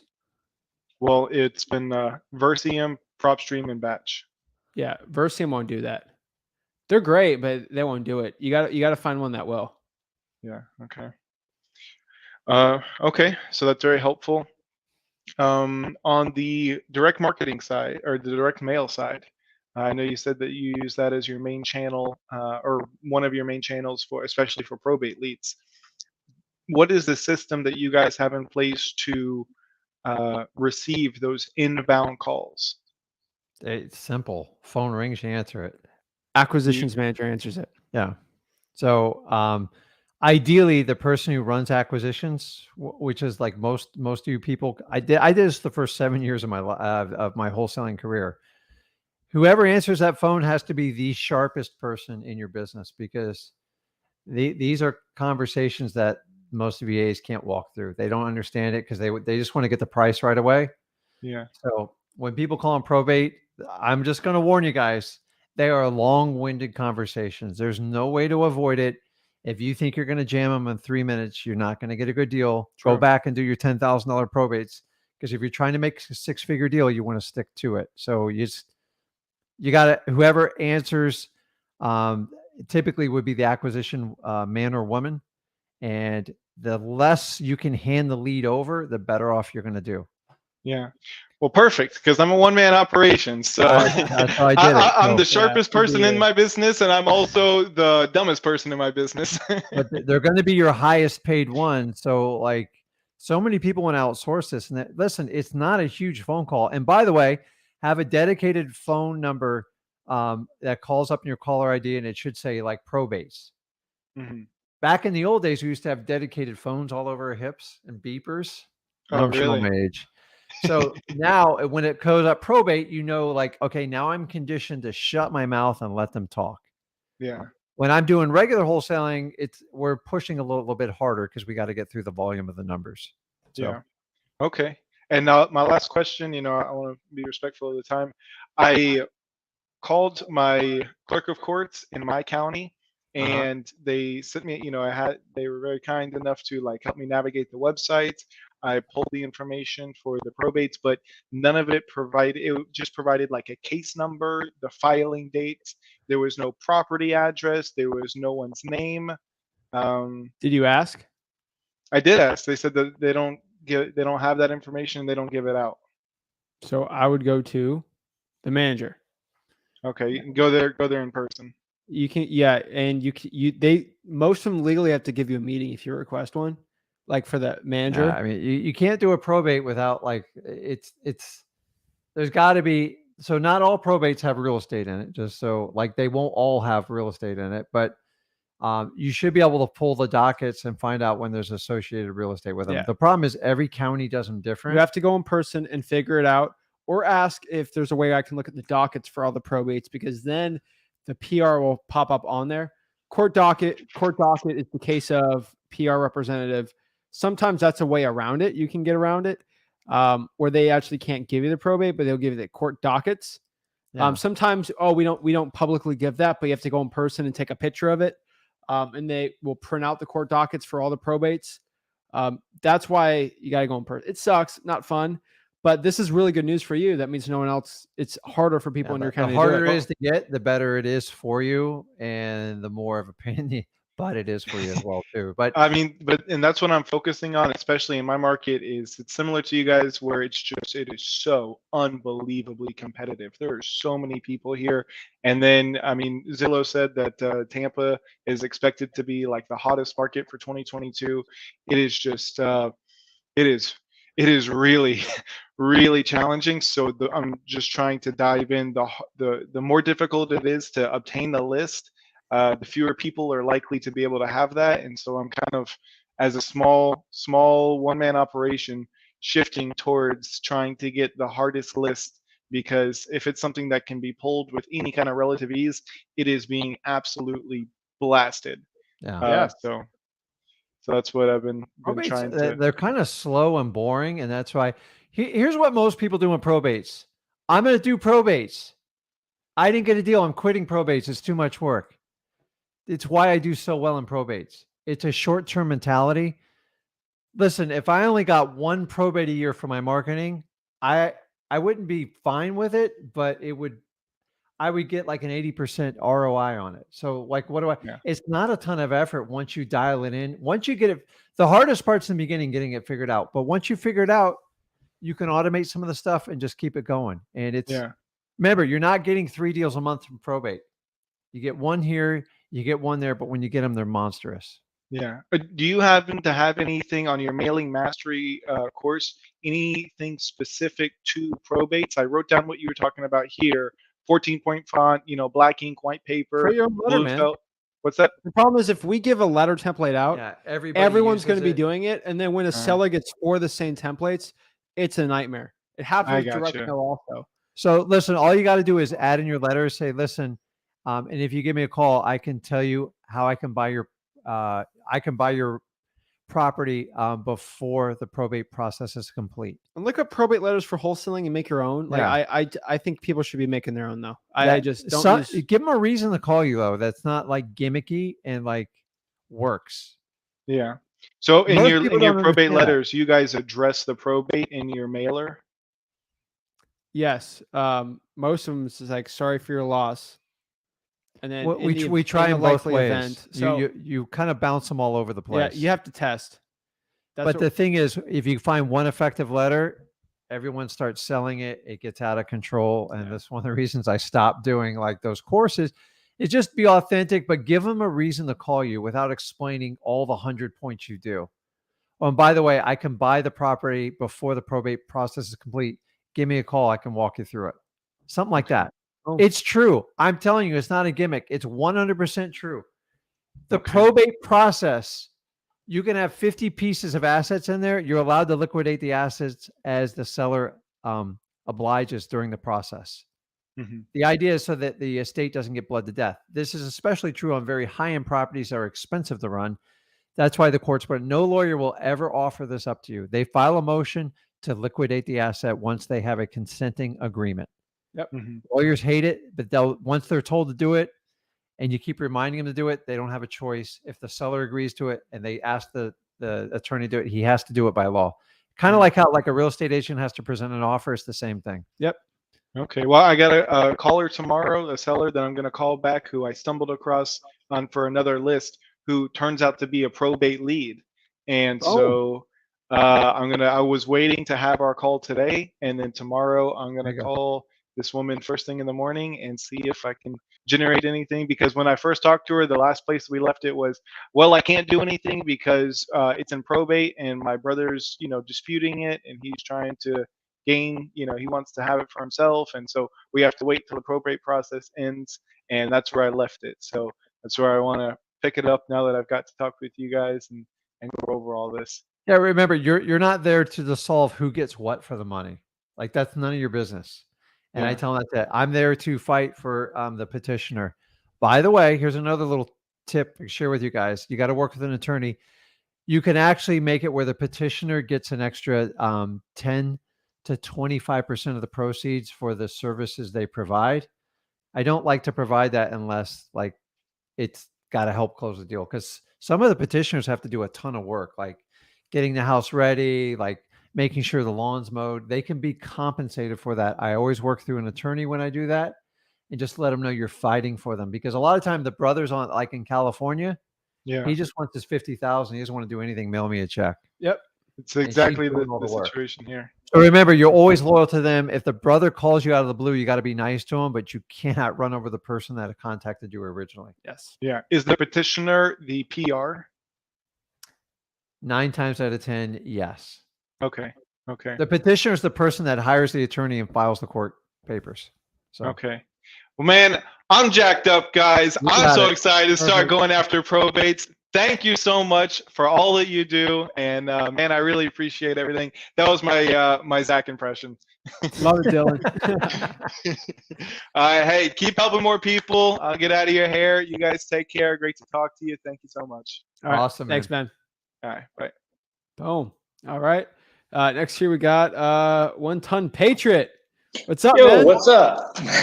Oh, Sorry, I am doing a bunch of research right now. I missed part of this live because I had a caller call me back. I was cold calling for the last 4 hours and Had one just call me back. Apparently, their mom just died in December, and they have 6 houses that they want to sell in the same market that I'm doing right now. They have not started probate yet.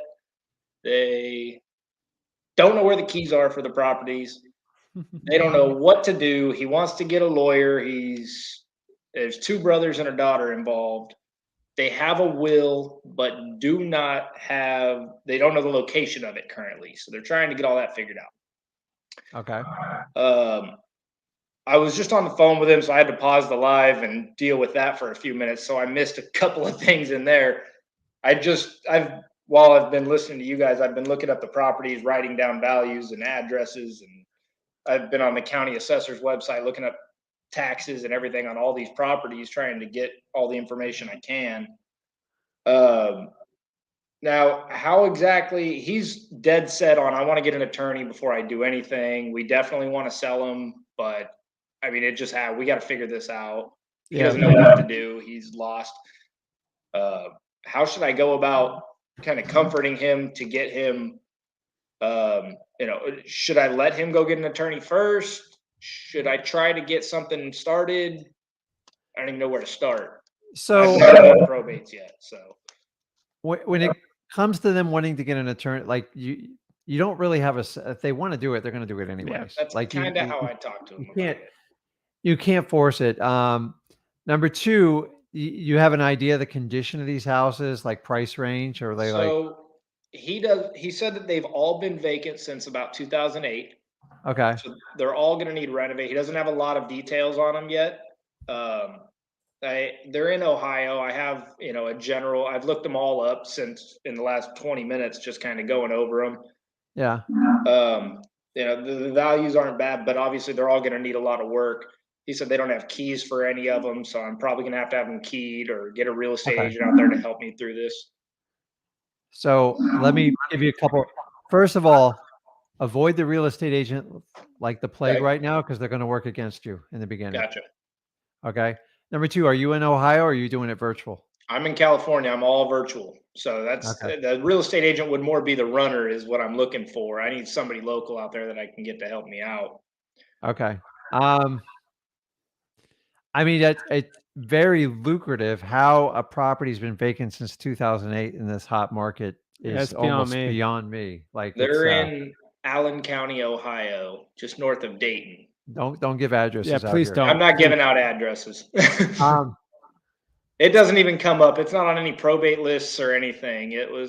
Nothing's been started yet. Yeah. So be careful. You reach out to be a runner. This is one of the deals that I questioned that the property sat vacant for 15 years and nobody's found these. That just seems kind of odd. It seems a little bit odd. So they've got 11 properties in their name. They want to keep 5 of them, and they're getting rid of 6 of them. Okay. So let me give you a couple tips. You have to be patient in this process. You can't, if they want to deal with an attorney, just don't advise against it, because you can burn them quick. Yeah. Gotcha. Number 2, find their biggest problem property. The one that's pain in the ass. Try to get a contract on that one. Okay. Because you want to see what their intention is. And that way, let's just start with one. Let me just kind of run some numbers. Ask them, what's your biggest problem property? So whenever I have multiple properties, it doesn't matter if it's probate or just a straight up somebody owns them for cash. Instead of trying to take down 4 or 10 properties at once, ask them what their biggest problem property is vacant and take one down. And if they cooperate with you on the one, it's usually very easy to do the next few. Okay. Because I've done a package deal where you offer $1 million for 10 homes. And then they get in a struggle over well, can't you do $1,050,000? And you get in this contest and it doesn't let's just see if we can do one. Break them down individually. I find that most people, as a group. Honestly, in my honest opinion, is when they have 4 or more properties, they usually mess with you real bad. I'm just am I right? Yeah. Well, and that's what's really weird is looking, I generally use PropStream. None of these are linked together. They are all individual. There's no linked properties under her name, but they're all under her name. I've looked them all up on the county assessor, but it was kind of weird. None of them are linked together. So here's what I would do is They get data from the county, so that I would start with one property and just say, listen, just to show you I'm genuine, and just see how we work together. Let's see if we can just come to terms on one. Okay.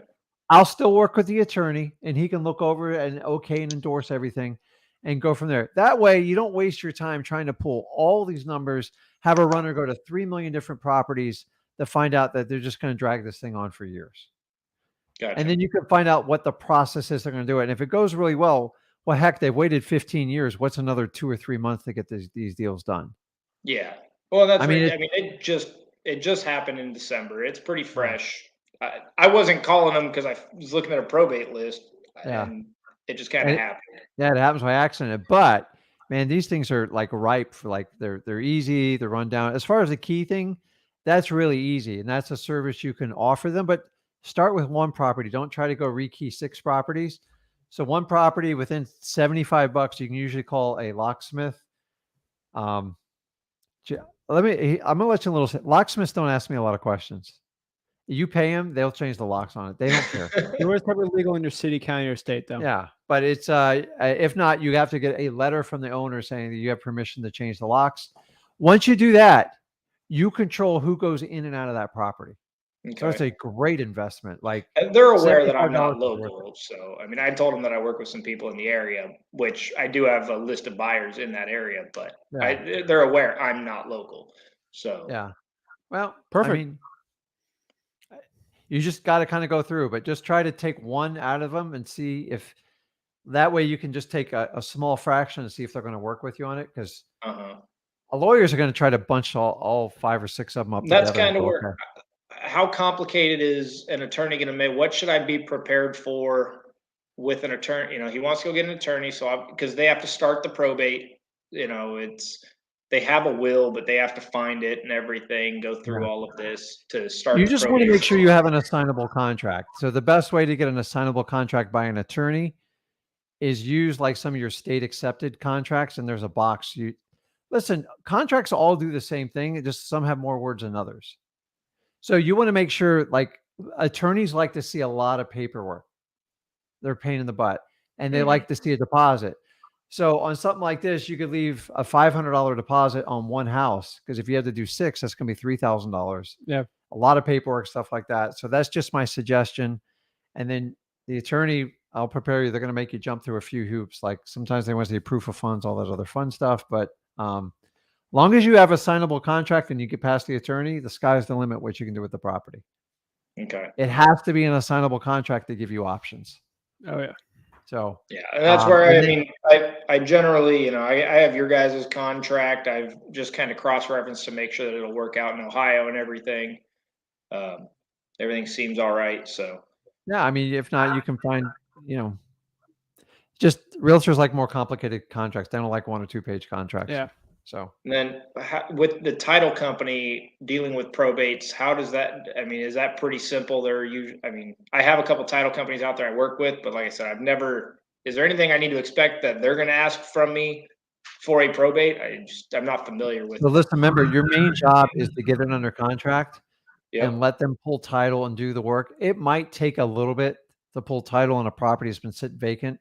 Like, you know, the tax has been paid, is there code violations, but that's all stuff you can sort out. Without the contract, you don't have to worry about anything else. So, okay. My advice is to you is try to work with the attorney if that's what they want, and just say, listen, let's just see if we work together on one property. If you like that, then maybe we can put them all together, but I just want to demonstrate who I am and my abilities and show you I can follow through on what I'm going to do. And they're like, oh, well, that sounds good. Because by the way, when the probate gets figured out for one property, it'll be the exact same for the other 5. Exact same. Like it won't change. So you got to work with the attorney for like the will and stuff like that. The title company will tell you what liens and stuff are on the property. And your contract will say that, you know, there's any liens, mortgages, or encumbrance on the property, it's up to the seller to pay for it. Remember, everything's negotiable in the end. It just is. So just go through and just see if you can make just switch that out and take care of it if that's what it takes to make a deal. And go back and watch the video on that. See if you can solve one problem, maybe even like rekey one house for it. It'll kind of give you control of the house. And then you can have someone put a lockbox on there. And then if you need to send somebody in their contract, you know, buyers, anything like that, you have full control of it. Yep. And then mail them a copy of the key. Yeah, definitely. You need to make sure they have access to their own property. Yeah, no, it's just like, here's what guys, like, you got to understand, like, I used to be back then, I get so excited. I had a guy once give me 22 properties. I literally spent 4 weeks. I wasted so much energy, and like, he used me like a wet rag at the end, and I learned a valuable lesson. It's like, just take one property and see if you can put a deal together, and that's going to be a barometer if you can take down the others. Because why spend all that energy? Builds rapport. Yeah, because there are some buyers that will use you, leverage you, and then give it a layup to another buyer, and you do all the work for them. So don't spend a lot of energy. Don't get too excited. If it sounds too good to be true, just be very aware. Okay, now you said that an attorney may ask for proof of funds. Being that I am just working with cash buyers out in the area, how should I go about that if something comes up? If I don't have a buyer ready to go on it because I'm still working on locking up the contract, if that comes up, how would you recommend handling that situation? Find a buyer? Yeah, I mean, it's not too hard to get a cash buyers list. Yeah. And if your cash buyers are providing you proof of funds, if you have an assignable contract, you can explain your way through that one because they are your end buyer. Okay, Number yeah, two, that makes sense. You can set up transactional funding. You can use hard money or soft money, all stuff I tell you guys get set up in advance. You got to be prepared with an attorney because they're the quickest to call you to the plate. He might not call anything due. Like, what type of price range roughly are these properties? Anywhere under 50. Yeah, each. so it's not a big It number. shouldn't be that big of a deal. Yeah, when you talk about $250,000 plus houses, Yeah, people it's want to make sure you can not a pay large for them. Under market. 100,000, not a lot of people ask questions. Yeah. Okay. All right, guys. That's all I have on that. I just needed to clear a little bit of that up. Yeah, you go back and watch the beginning part of this. I think it'll help you out a little bit. Yeah, I'm sure a lot of it was answered in there, but I had to walk away to answer the phone. Had to take the call. So one property, it'll save you a lot of time and energy. And if it works out, you can easily go through the other 5. Sounds good. Okay, let us know how it works out. Okay, bud. Thanks, man. What's up? What's your name too, by the way? You hung up on him. Hung up on him. Whatever. You hung up on him. Last one we got in here. We got Aaron. Aaron. Yo, what is up, my man? What is up, man? Blessed. How are you? What's going on, Aaron? Just hanging in there, grinding. Awesome, man. What's up, dude? How can I help you become a better wholesaler today? Yeah, so basically I have 6.7 acres under contract in the Eldenwood, like Georgia area. Oh snap. Okay. I like this. I like how this is going. And I'm trying to figure out because I'm actually there's another agent with like 5.7 acres that sold next to it. And I contacted her to see who bought the land. So I had to say, hey, I got another opportunity if this is something that y'all are looking to take down.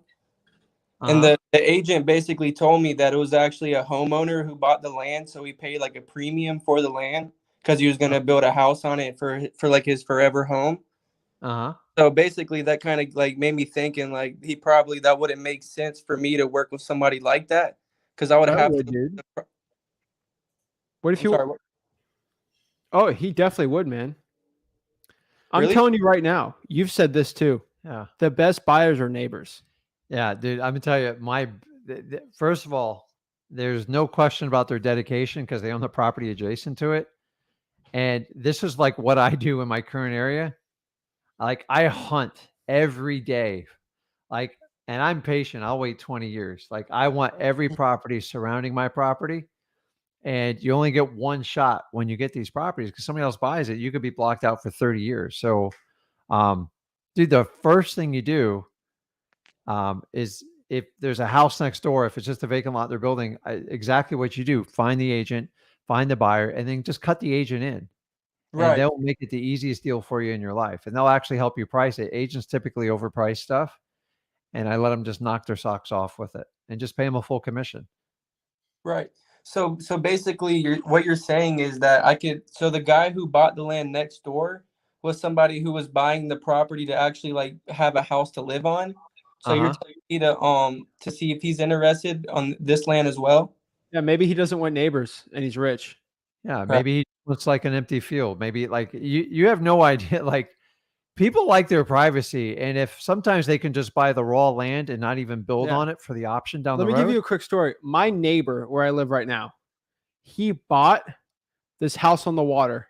Okay, he's super rich.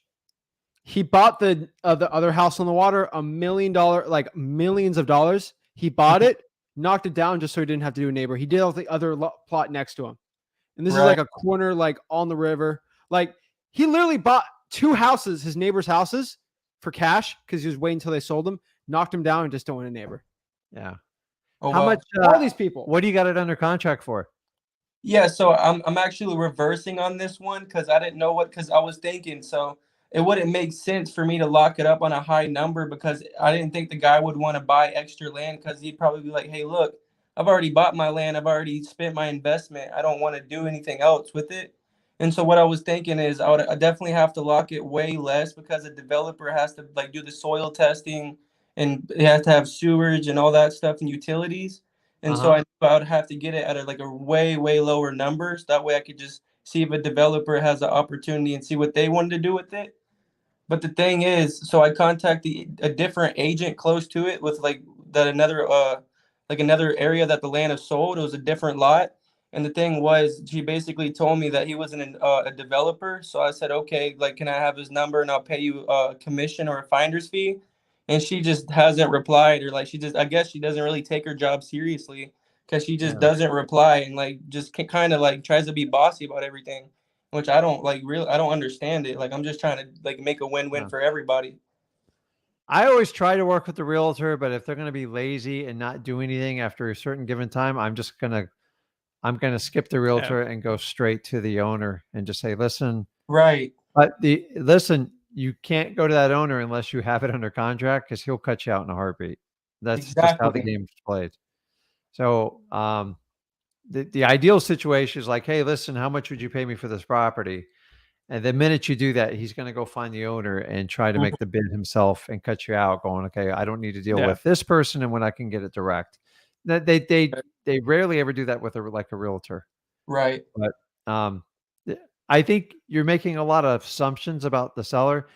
You hope they can buy it, but you should have a plan B if that person doesn't buy it. Yeah. Right. So if you can get the neighbor to buy it, you usually get the biggest premium because they're very happy for you to bring them the deal. But that doesn't happen in every instance. So you do have to have another plan in case they don't buy it. Okay. I appreciate that a lot. And the last thing, there was a problem. I have contacted some developers in the area, and they're complaining that there's a lake on. I mean, I've talked to probably like 10 developers, and then the other ones haven't got back to me yet. So I'm still waiting to hear from them. But what I know of as of now, this guy told me he was interested in the location. But the thing was, he said there's a lake, and he's worried about like the flooding zone or something to do with flooding. And so he said he wasn't interested in it. And so I think that might be a problem. But my question is, why couldn't they just build away from the lake? Or does it like have to be near the lake? Is that what they're trying to say? I have no, I mean, I'm not looking at it. I know retention ponds. So there's different, like, I don't know the laws and I don't know the specific place. I don't want you to tell me because I don't want to be public here, but I hate to say it depends. Yeah. I mean, it really, some people like waterfront properties. Some it's the liability, if it's a drainage ditch. People are worried about kids. There's a million different scenarios. So you just need to get to know that area, like how you do it, either with, you can look at like civil engineering firms and give them the address because they're not interested in buying it, or sometimes just trying to find a trustworthy realtor in the area to tell you what's going on with like the land in that area. That's what I would do. Okay, well, I appreciate that. I really appreciate y'all giving out the information and taking the time to give out information. Y'all are the real ones in the industry, and there's not many people like that anywhere. So y'all are a rare breed of people. Hey, we're trying to help you guys out, trying to put these gurus out of business. But I'm telling you, I actually appreciate these gurus because we preach on this channel consistency, and they're consistently hating on us on a daily basis. And I don't want to stop them because I tell everyone to be consistent, and they're consistent. So yeah, good for them. But listen, if you get the information for free or pay for it, it's your option, dude. We just try to make it available because this is the same stuff for the most part. 95% of wholesaling is almost the same as when I started. It's just Mhm. more mainstream now. And if you can educate yourself from a reliable source, why not go out, get your first few deals, make your first 6 figures, and then you decide after you're getting some experience under the belt which direction you want to go from there. That's all we're trying to accomplish for you guys. Boom. Got it. All Okay. right. That's all I got. I think I do have one more question, if that's okay with y'all. Shoot.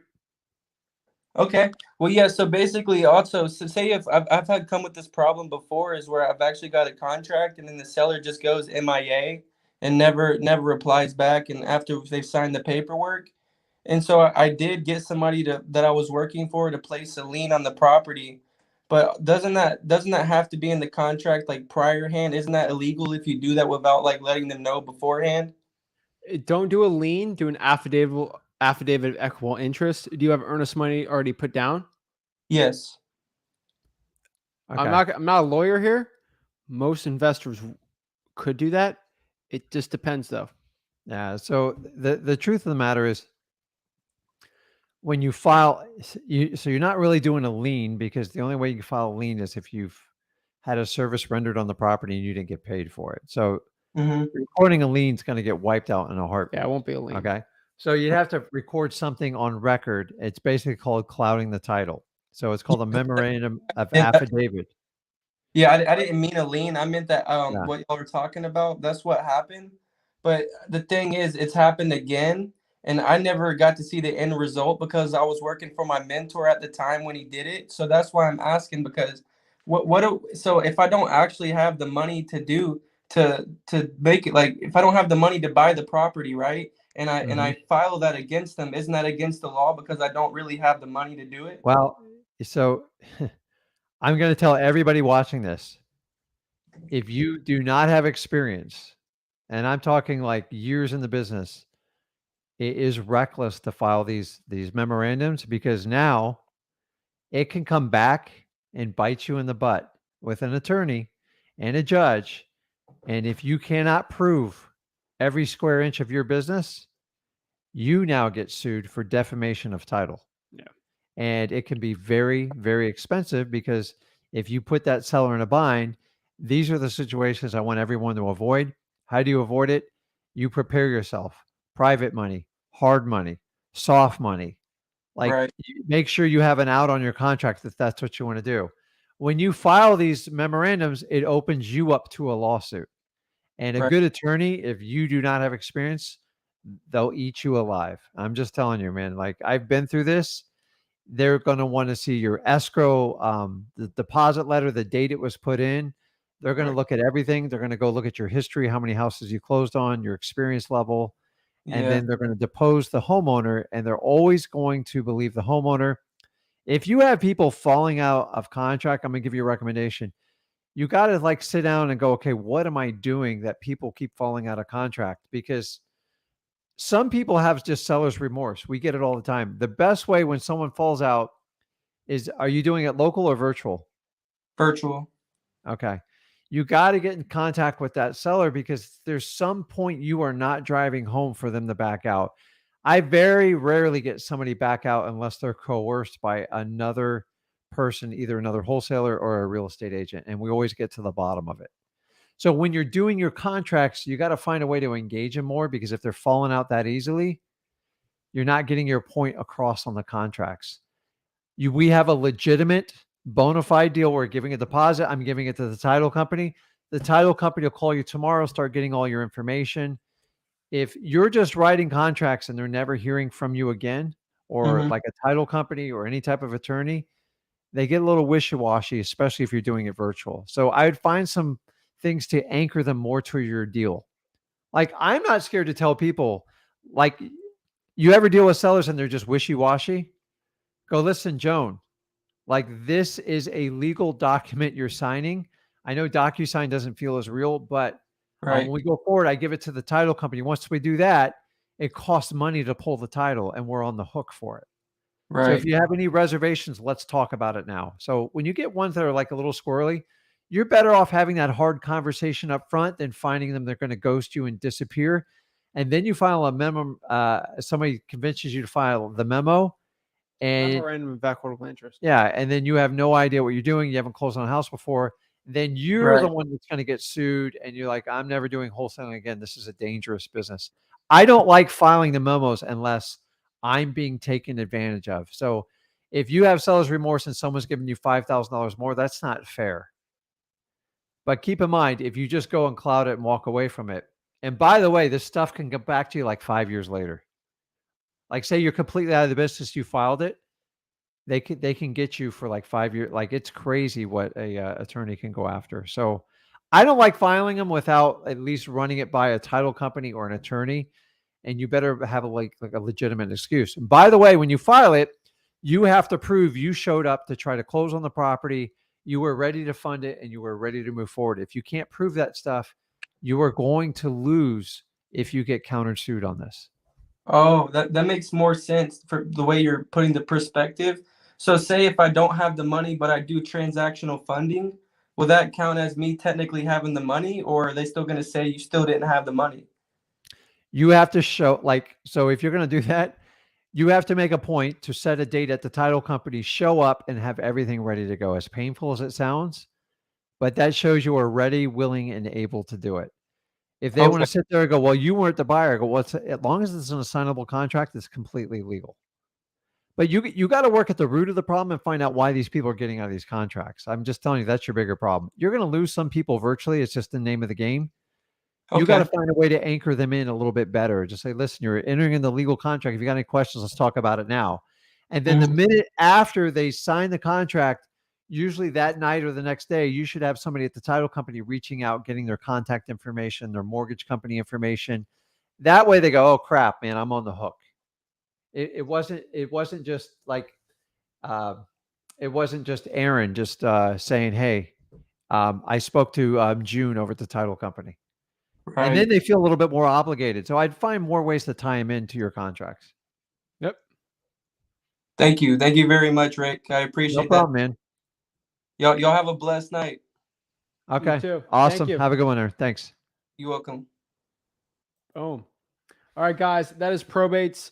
So if you guys do want to get on these video calls that we do, I got somebody else, oh, are these your students? I'm like, technically, everyone's my student. Everybody's our student. But no, we only give access to the video calls for the people that are in the mastermind. This is Wholesaling Houses for Real on Facebook. Join the group, hop on, talk to us, and have a good time, guys. I appreciate it.